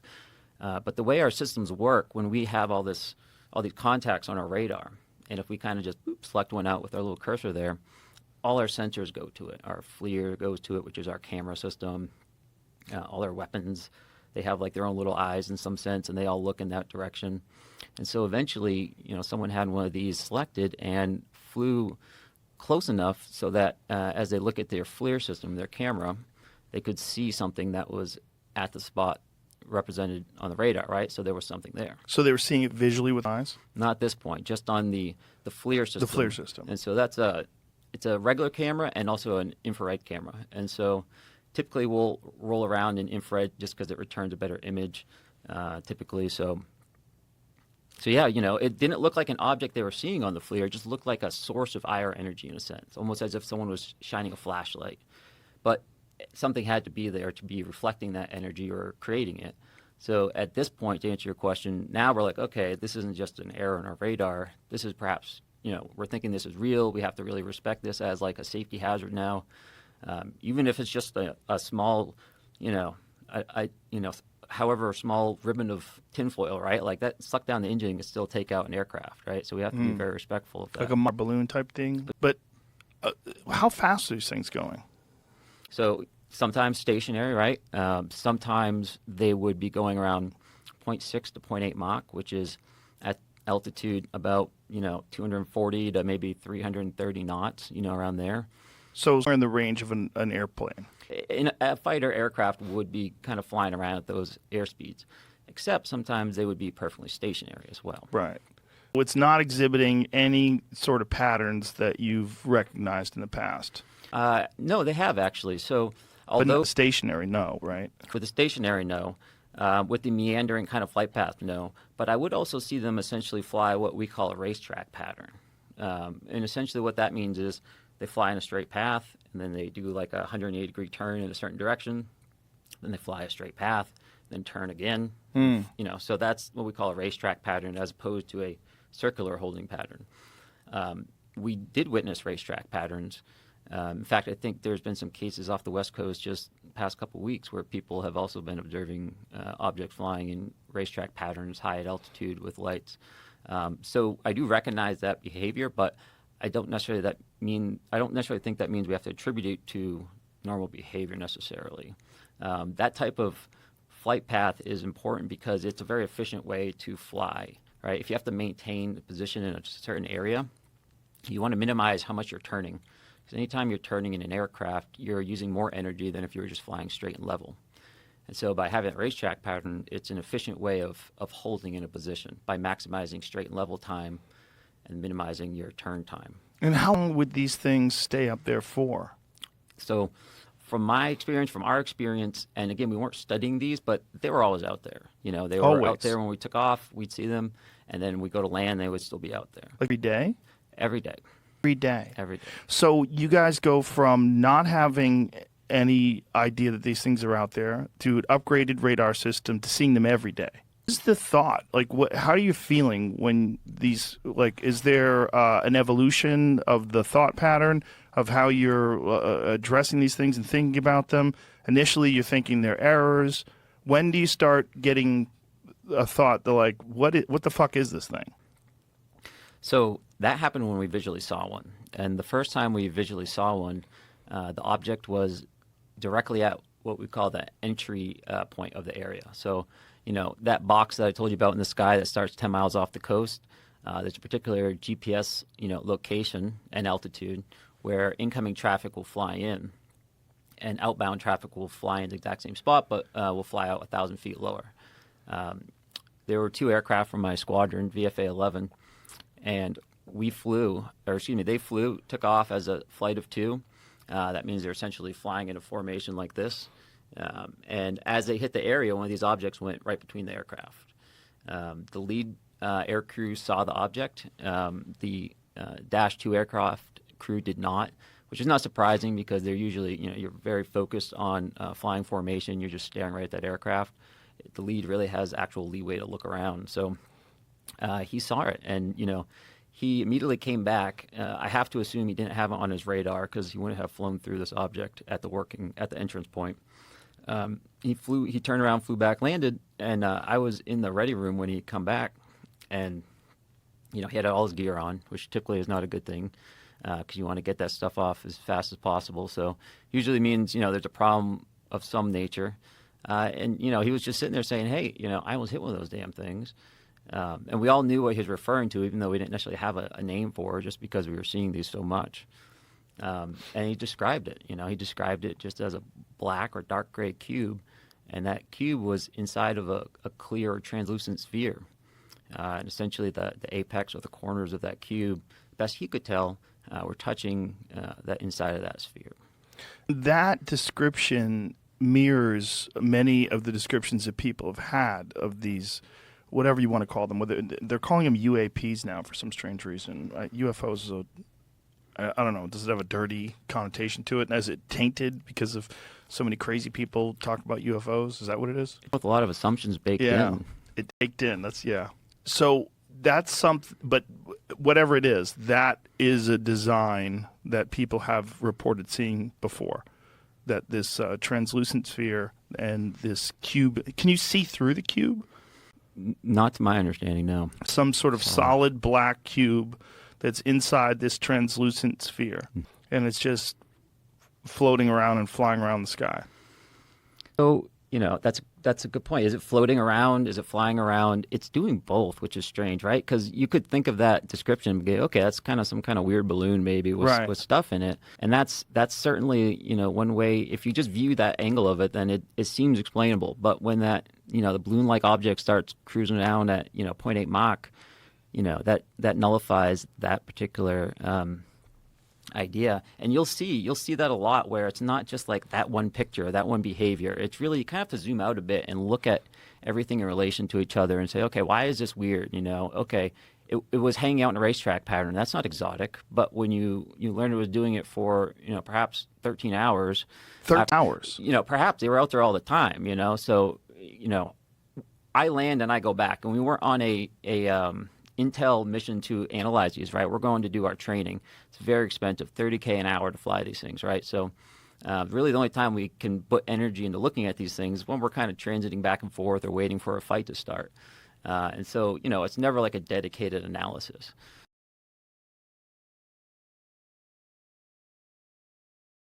When I saw Gleason, Gleason was what I wanted to be. I just thought Jackie Gleason was just amazing, and I want to be like that guy, because he was incredible. And people didn't realize he was a stand-up, I didn't know Gleason did stand-up. Oh, yeah. Really? 2-ton Tony Galenta was giving him shit. And the boxer. And Gleason heckled him, and Tony knocked him out. Jesus. Oh, yeah. He was incredible, because I met Art Carney. Jackie was obsessed with UFOs. Did you know that? Nah, but I kind of dig it too, man. There's a story. This guy told it to me. Some guy was a rock band dude. He told me the story, and I don't know if it's true. But the story was that Gleason was friends with Nixon, and Nixon said, "You want to see some shit?" And Nixon took him to Area 51. I don't think it was Area 51. I think it was Hangar 18, which is a Wright-Patterson Air Force Base, and I think it was outside of Columbus, Ohio, and they supposedly had some fucking crashed UFO there. And Gleason built a replica of it, or had a replica of it built in his fucking backyard in New York. Wow. They went to the Homestead Air Force Base outside of Miami, it says. Oh, okay. Wow. There you go. Yeah. Beautiful. Yeah. I got a bullshit version of it.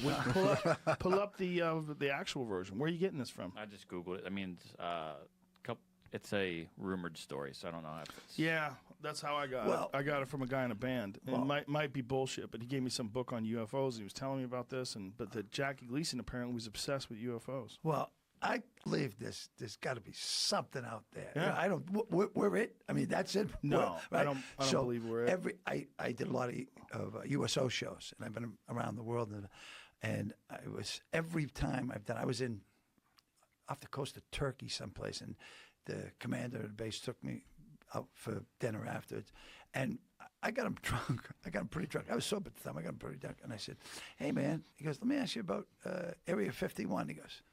Got stone sober. He goes, "This conversation never happened," and he left. And I had to take a cab to find my way back to a nuke base that no one knows about.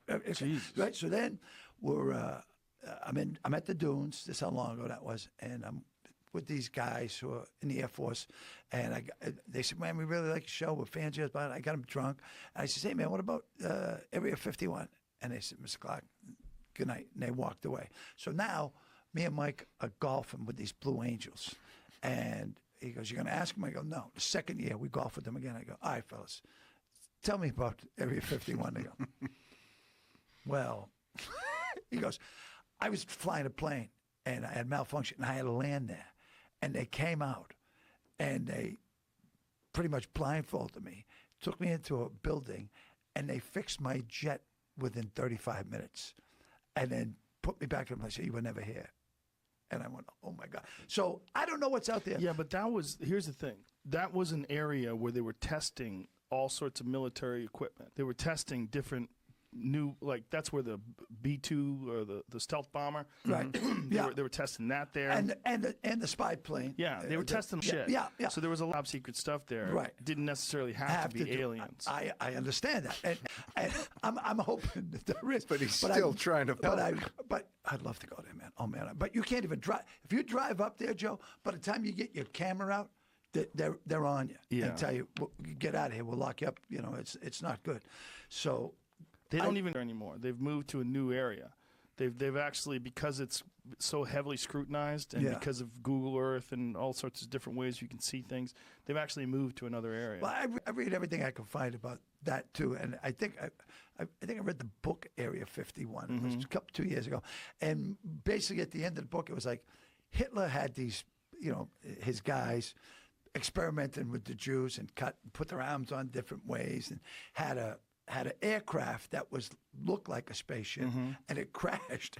And these people came out with crazy arms. They're aliens, and that was in the book, So that kind of shut the shit out of that. I know that Hitler did experiment with some sort of disc type air vehicle. They did, but I don't know if they ever got it off the ground or what the deal was. But the most interesting story is the story of Robert Lazar, Bob Lazar, who was a guy who worked at Area 51, and he got fired because his wife was cheating on him. And they were recording all of his phone calls and taping all of his conversations, and they found out that his wife was cheating on him. They thought that he was going to be emotionally unstable.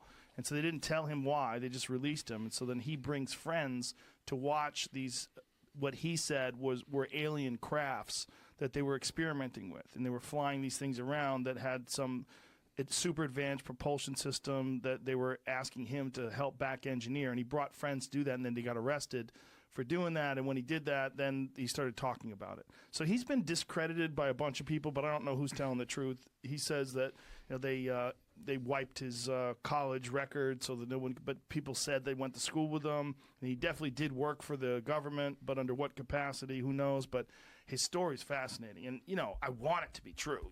You hear it, you want it to be true. Joe, they used to fly the team of people that worked at Area 51 from Burbank. Yeah. Every day, fly them in, they'd work, and then fly them back. It was like they didn't stay over. There was that airport outside of Vegas. It was right outside where the Riviera was. Yeah. You could actually look out and see the airport. And they would fly the people from there in these unmarked jets. Yeah, I want it to be true. Oh, of course.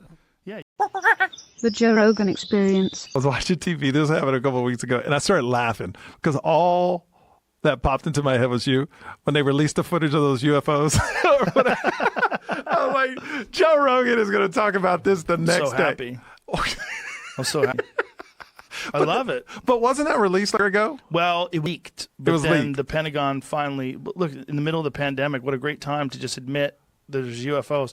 Because one of the things that I said on my Instagram, I was like, in any other time in history, if the government came out and said there are flying saucers that defy our understanding of propulsion and physics, the world will go crazy.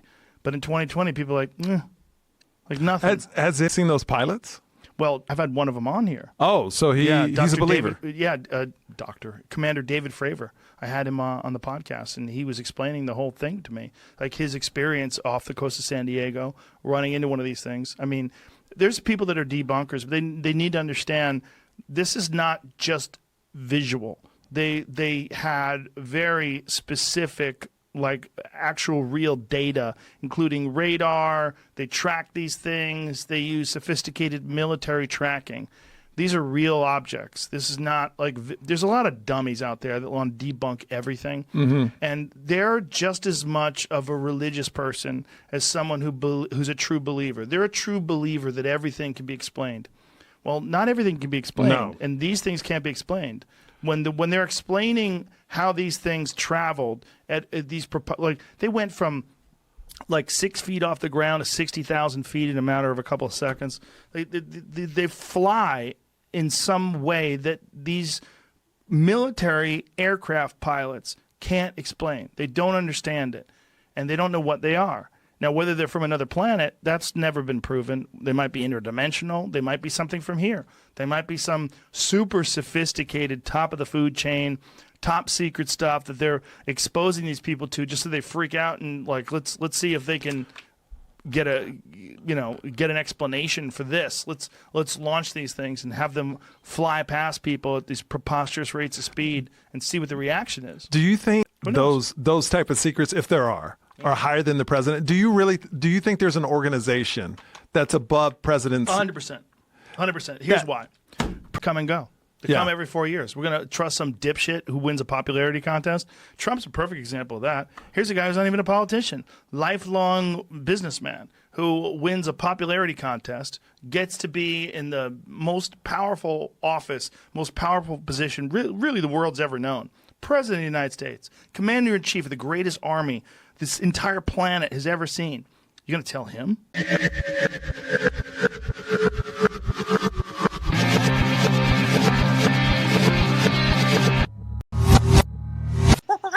The Joe Rogan Experience. Imagine seeing the first nuke go off and realize that nothing's ever going to be the same again. When they drop that first nuke in a city, just like, oh my God, what have you done?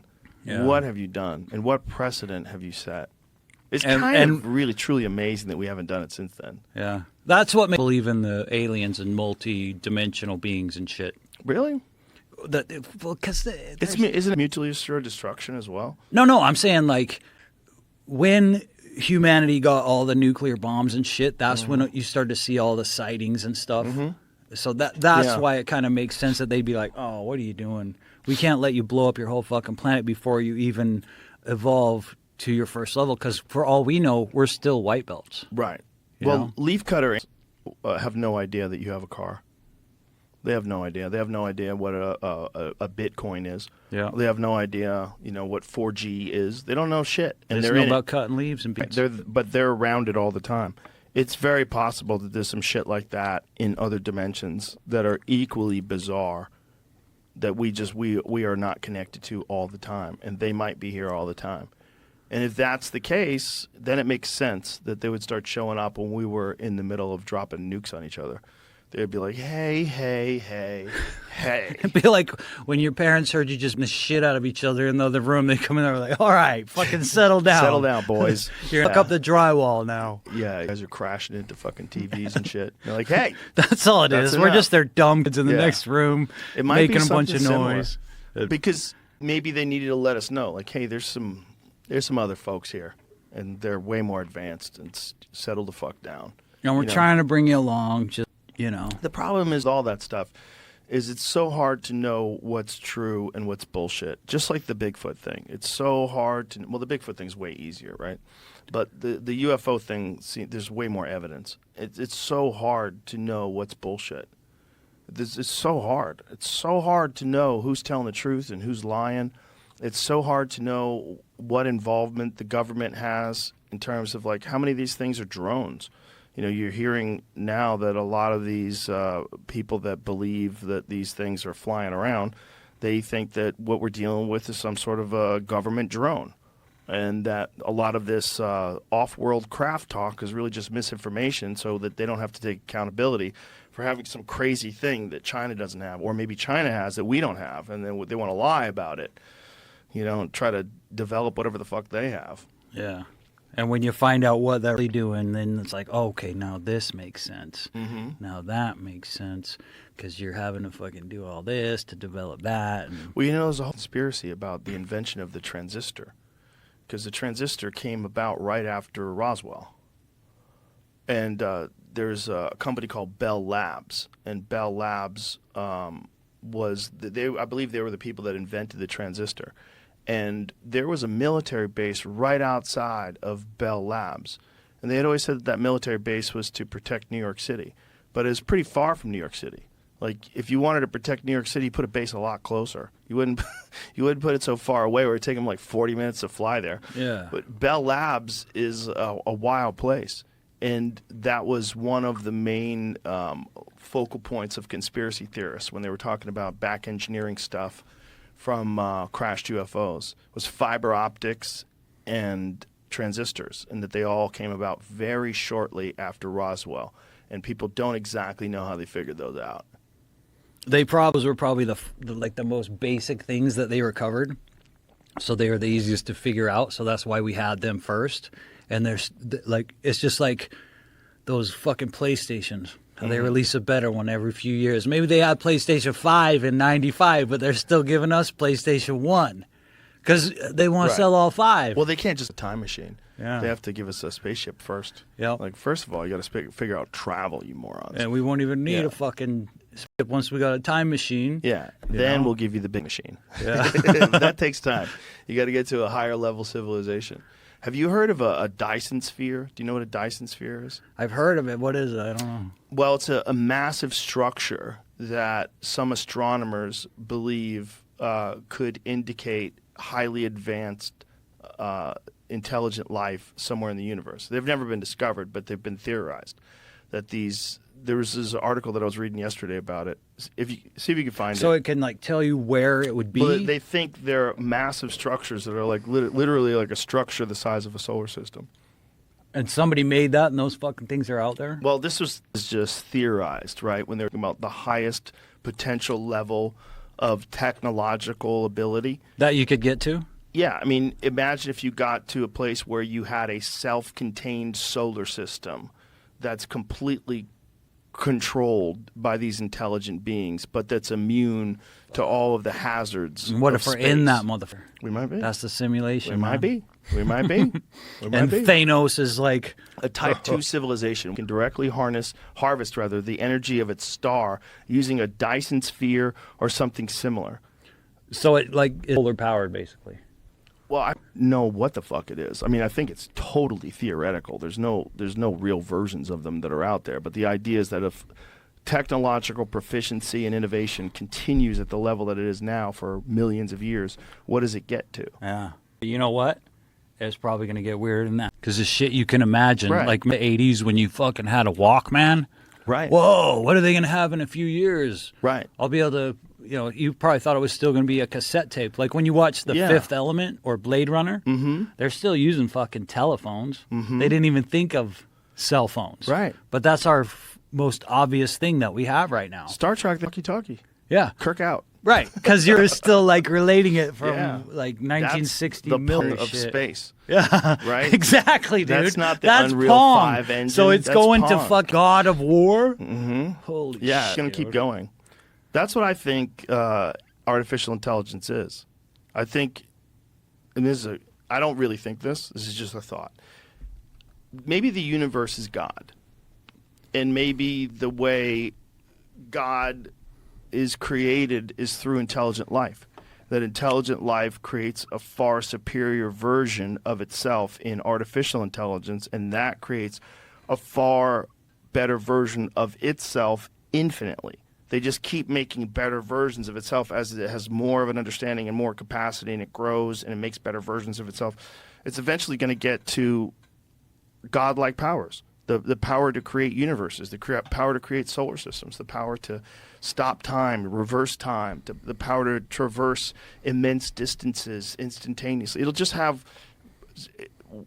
have capabilities that we could only imagine. We could just imagine if, and it can do that. Yeah.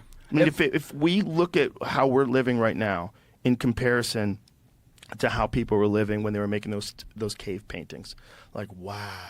Yeah. Insane. Cave Insane. paintings to fucking. Yeah, but what's the things they can do? The 3D printing? 3D printing? Yeah. That's fucking crazy, No, dude. it's insane. I mean. Well, that thing the spaceships are made out of now. Yeah. Like when Bob Lazar was first examining, if he's telling the truth, when Bob Lazar was first examining the spaceships, the thing that blew him away was there was no seams. It didn't make any sense. Like how could one even make something like this? Well, now that we know, there's 3D printers, and you could make something like that. Yeah. You could, I mean, I don't think you could make it that scale yet, but if you had enough of a capability, you had machines that could do it. Well, yeah, I mean, if we thought it, Yeah. and we're doing it, and they're fucking Right. 60 million light years ahead of us. Right. Like, who's to say not? Who's to say they're not 60,000 years ahead of us, or Yeah. 600,000, or 6 million? Or, like, think about it. If you fucking time machine, you could go back to check out some shit that already happened, but you could also go forward. I mean, we just have no comprehension of what you could. Maybe you could, like, start a project in your lab, right?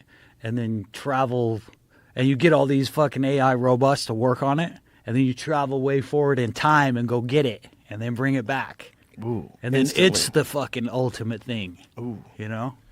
Like, that's what I'd be doing if I had time machines. I'd be like, all right, I'm going to get all these fucking helpers to build these awesome monuments, and then I'm going to go in forward in time and check on it. All right, did you know what I mean? Like, it would just give you, if you could manipulate time and travel through time like it's an element. Like, have you ever checked Right, but out? you wouldn't be able to experience it because, like, you would always be involved in time being manipulated. So there'd be no static time. So even in this static time, something could intervene instantaneously, always, Right, forever. but what if we don't understand the nature of time to make those definitions? What if you could get this time machine? What if you could kind of like step out of time in a lot of different ways that you don't think? Right. You know what I'm saying? Right. Like, you could go into a timeline and you don't even necessarily affect timeline. If you just observe it. Right. And not like physically disturb it. But you do stuff that if you go forward in the future, the idea of a time machine, the current idea of a time machine is that you can't travel where there are no roads. So once a time machine is invented, then everything from that time machine is invented forward becomes a completely different way of using time. Because time now is nonlinear. Yeah. Time now, It's anyone this can go. malleable So thing. everything happens all at once. Yeah.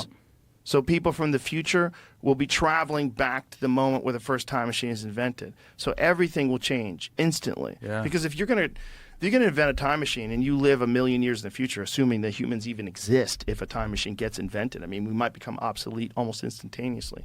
But if you were a live human being 1,000,000 years after the time machine is invented, you would want to go back to the moment the thing was made. You'd want, and so the moment Go they back turn a that bunch of motherfucker on, times, yeah. everything changes forever. Yeah. Singularity.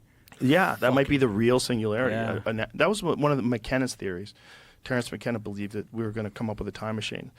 He thought that was going to happen around December 21st, 2012. Well, have you checked out his Time Wave Zero and all Yeah, that? yeah.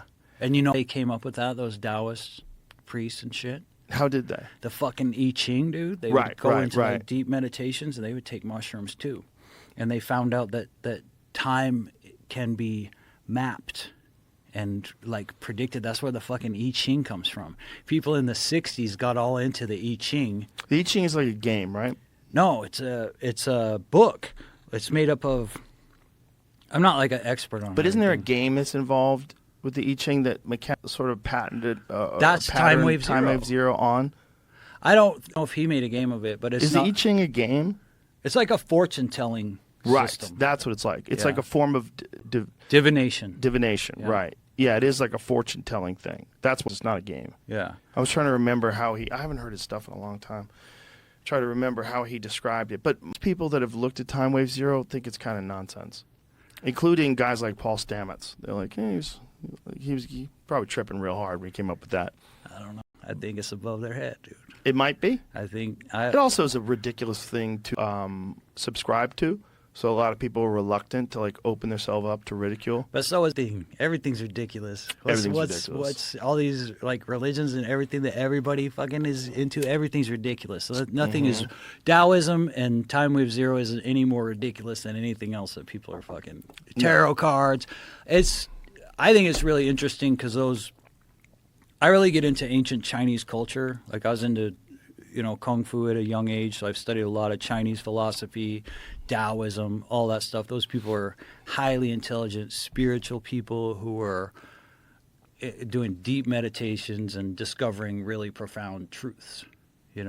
I think that we are at a level where we're so intellectual that we're almost too intellectual. So it's almost like we can only think about things in this scale. Like people see in a certain frequency, they can only see certain lights, but like dogs can hear sounds we can't hear. Others, right. So it's just like that. It's like our fucking intellect is like this, and we can figure out all. But Because we exist within the context of our culture. Because we fall in love with this, right? Our mind. But there's also this, and The heart. your spirit. That's what figured out the Tao Te Ching. That's what figured out, how to tame horses and be one with them and domesticate primates. It wasn't just us thinking cerebrally. That's kind of limited. I think our real being is deeper than that.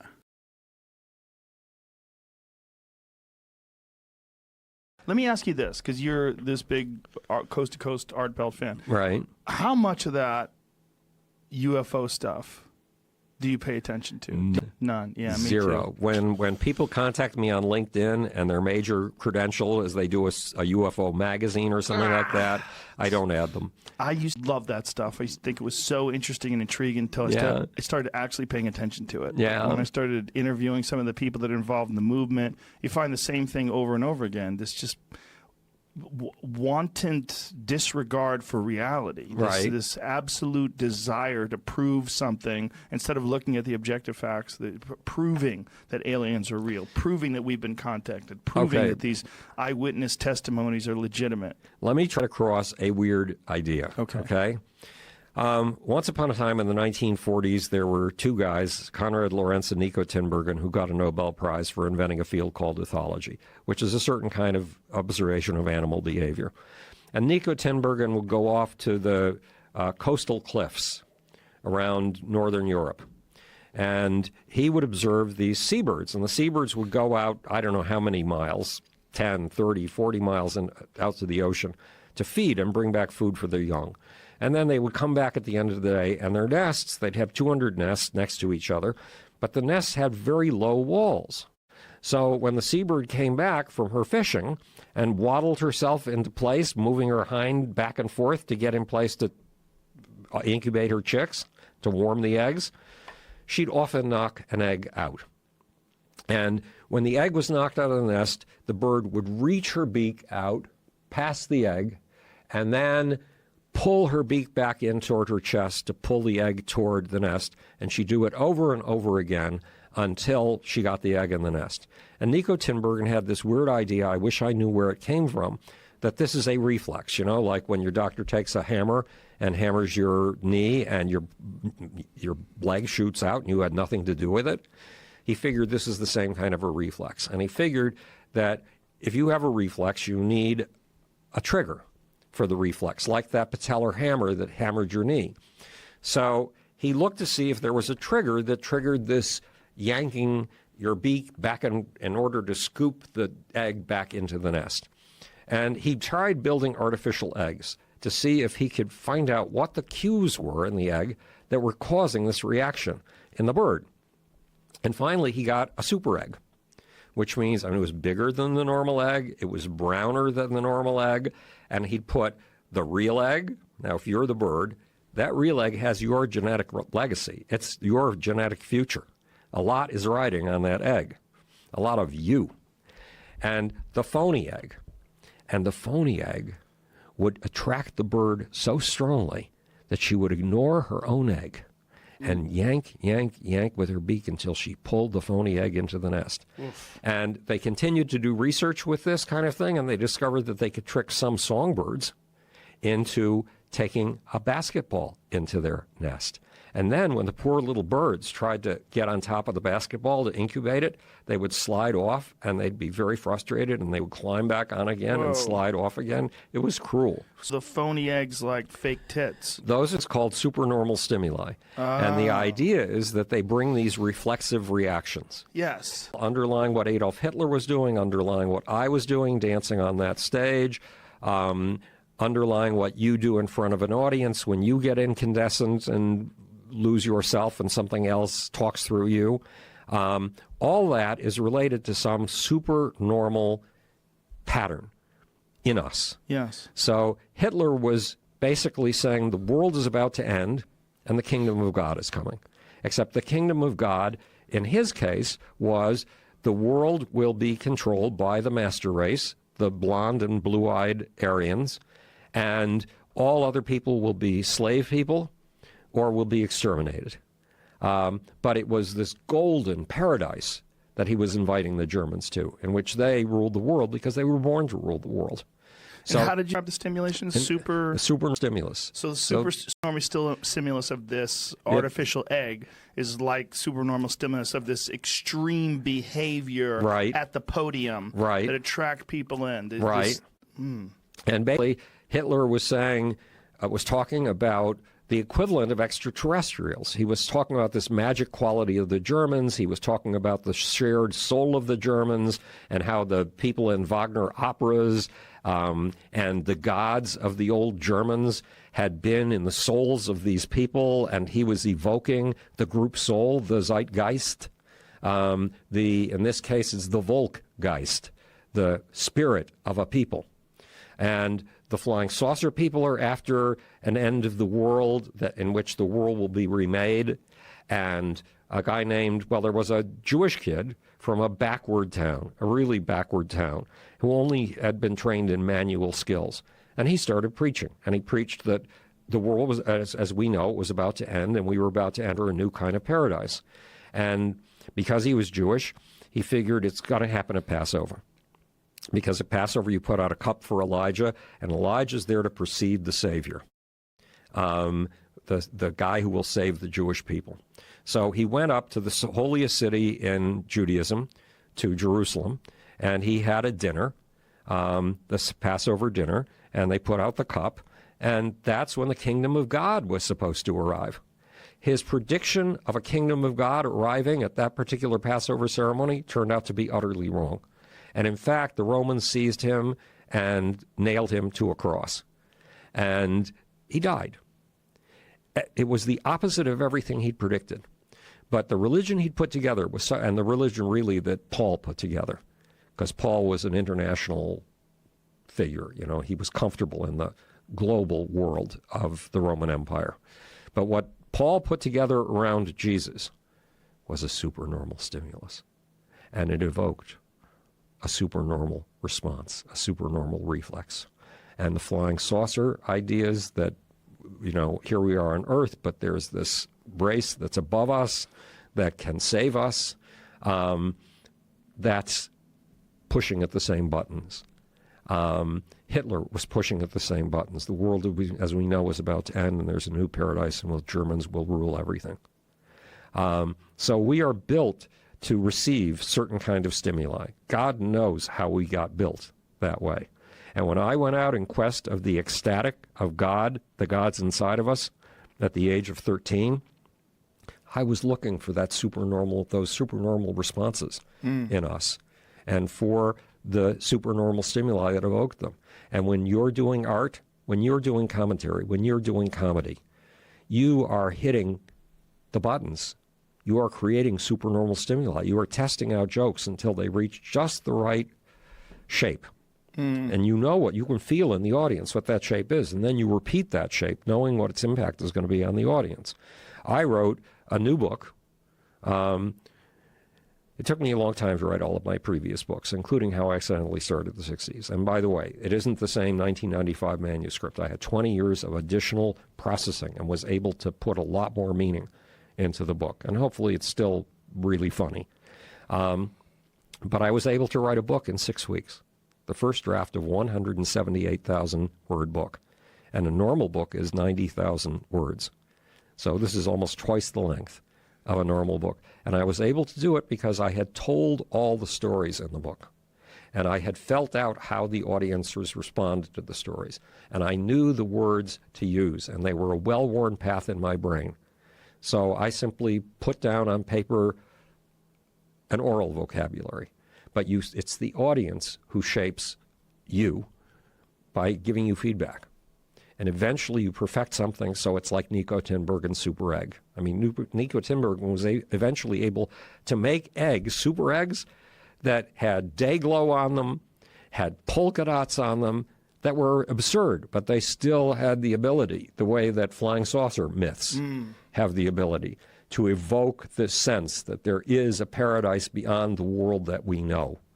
Don't you think of supernormal stimulus that when you see, like a preacher on the pulpit that's screaming with confidence, when you see any of these things, like even when it comes to fake breasts, like you're seeing something like, you know what you want a woman to be good at bearing children, right? To have the right hip to waist ratio, that she's designed to breastfeed, she has large breasts. Right. Even though you know it's fake, it still hits whatever that genetic button is inside of your head. Yep. And the alien theme, the idea behind it, the archetype, is kind of like Space Daddy. Right. It's like, I know we're stupid, but just like this guy who's screaming on the pulpit has all the answers. Like, thank God someone has all the answers. Well, Space Daddy is for the atheists. Right. Space Daddy is for the people, you know what, I've listened to all these people down here. I think they're full of shit, but Space Daddy's going to help us out. Yeah, well, that's the general idea. Is that what it is? Yes. And when you, as I said, when you fashion a joke, you're fashioning it to be a supernormal stimulus.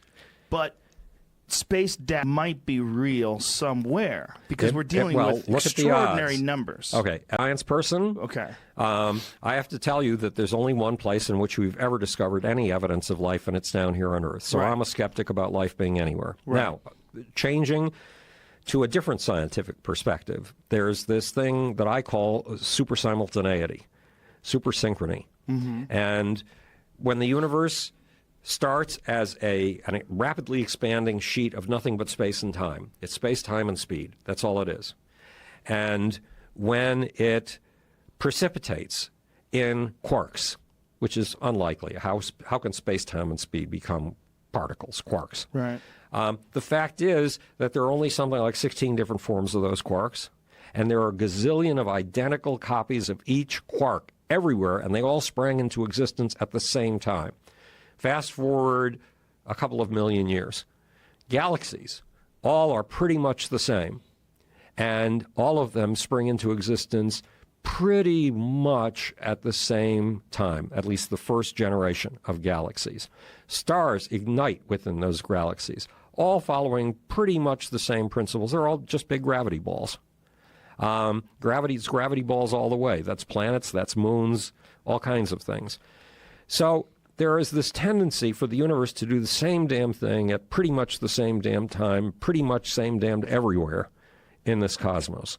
And we do know that there are biomolecules, carbon-based molecules, being formed in interstellar cold gas clouds, interstellar hot gas clouds, all kinds of unlikely places in the cosmos. But those are very simple little molecules. Even though we call them biomolecules, it simply means they've got carbon. Life depends on molecules. In the case of your genome, if we took just one cell, you wouldn't miss it. You have 100 trillion others. So we took just one cell from your body, and we took out the genome, it's actually the genome. So we took out the genome, and we stretched it out because it's all tangled up in the cell. It would be 3 feet long.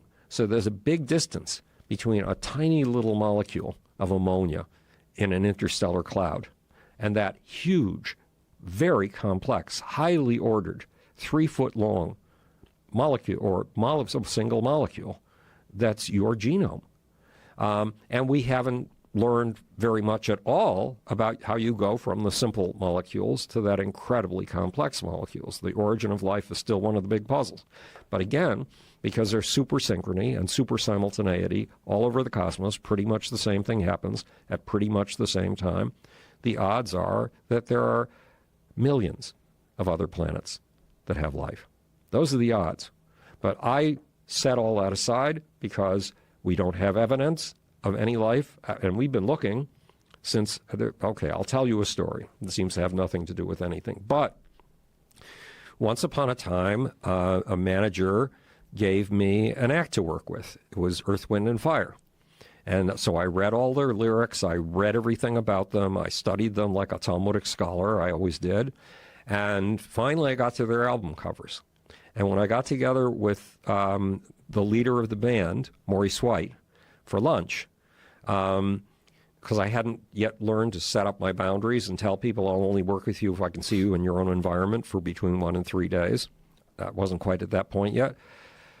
I sat with Maurice and said, Maurice, if I've got you right, you believe that approximately 11,000 years ago, people from another civilization, someplace else in our galaxy or beyond our galaxy, came to this Earth and brought us all of our technologies and left the messages of their technologies in the pyramids. Have I got that right? And Maurice smiled, and he said, yes. So I said, okay, there's this scientist from Cornell University, and he has just had a tremendous success with a science series on PBS. It's the most watched series PBS has ever had. And he's trying to put together an organization to find extraterrestrial intelligence. So if I introduce the two of you, would you be willing to do a benefit concert for him? Because right now he's struggling to get money together. And Maurice said yes. So we tracked down Carl Sagan's summer cottage telephone number, and I put together a conference call between Maurice White and, what's his name again? Billions and billions and billions of planets. Carl Sagan. Yeah. And as soon as Carl got wind of where Maurice was coming from, pseudoscience, the conversation was over, because Carl was already gambling too much on ideas that could get him totally laughed out of science. So it was unfortunate, but that was the early 1980s, probably about 1980. Didn't he want to sit down with Maurice and sort of explain what we know so far? No, he was couldn't Maurice's afford. stuff? Was Zacharias Sitchin It's stuff? all kinds of. It's everywhere. Right. You can find it all over the place. But did he have like a source? Not that I asked him. No, Just I was was too like, busy he trying to just put this thing together. And it was unfortunate. Yes, it would have been neat if the two of them had been able to sit down and talk. The Joe Rogan Experience. What did you think about when they attached in the COVID relief bill 180 days for the CIA to release all the information they have about the UFOs? Did you see that? That's one of the things I love about this. We can go from it's there like, to yeah, that. oh my God. It's Yeah, fantastic. we can't be taken seriously that way. No, but I will say this. I tell people this all the time. They say, why is it so entertaining? I say, because he's curious about everything. He's genuinely curious about everything. And it's a good question. Look, I'm happy that when it comes to UFOs, there's a lot of things that the agency needs to keep, off the radar, right? For source methods, right? It's a need to know issue. And frankly, again, going back to what's in the U.S. best interest, for that day when China decides to release all of their intel operations and information, then great. Maybe it's time for us to be transparent. But that's not the way the world works. Do you think that's what it is? Of it is just secret programs, defense vehicles? Well, no. What I'm saying is in terms of the UFO thing, a great portion of it is. Yeah, a great portion of it is 50%. Oh, now the 47% actually. But anybody has said that, that's well known inside the community. Look, I think it's good because I think it's for the same reason the Pentagon released the information about ATIP, about the Advanced Aeronautical Threat Identification Program. I think it's actually good. There's no reason why we shouldn't, unless you are talking about developmental aircraft as an example, right? Which is important because whether you're talking about hypersonic aircraft or missiles or whatever it is, there's some stuff that needs to be kept off the radar screen because there is a tremendous competition going on right now particularly for things like control of space. That's going to be a huge issue, right? Yeah. Because the weaponization of space. For a long time, people were thinking, space, it's a great exploration and it's good for mankind. And frankly, there is a race to figure out how to weaponize space. And so as an example of what we're talking about, the idea of just saying, we're going to open the books as a country and reveal all our information about developmental aircraft as an example, that's the wrong move, right? But do you think there are incredible stories, whether it's from Commander David Fravor, who saw that Tic Tac vehicle off the coast of San Diego, or whatever video? Yeah. If I had to point to one, I would say Fravor. Yeah. I would say without a doubt, I'd say the one that if I were somebody who's looking for some redemption because I've been beating the drum about UFOs and nobody's ever believed me, they always roll their eyes, I would say the one thing that would give them comfort would be the incident with Commander Fravor and that sighting. Mm-hmm. That's one that I have yet to see an explanation for that makes any sense. Well, not only that, there's Practit. Yeah. Like there's and then also it blocked their radar systems, which is an act of war. It actively jammed radar systems. It's not simple as like they saw something they didn't know what it was. Like they tracked this thing going from I think it was close to 80,000 feet above sea level to one down. Yeah. In 1 second. Yeah. No signs of motion. Yeah. No heat signatures. Nothing. Right. And it was a.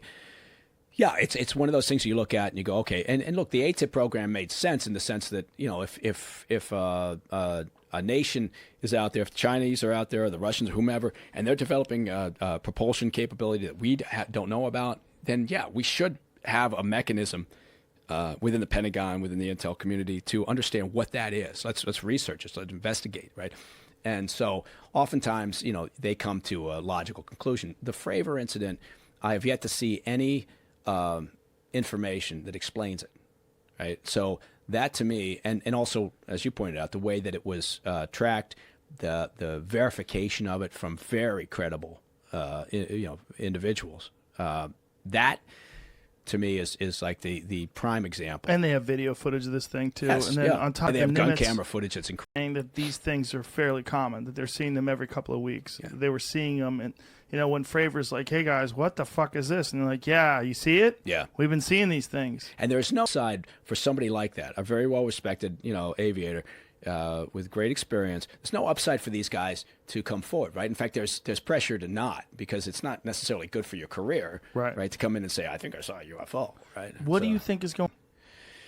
I don't know. We've talked about that before. I'm not, I'm trying to get the forget what you said before. Yeah, I know, right? You forgot about the damn bed. I shouldn't have opened my mouth.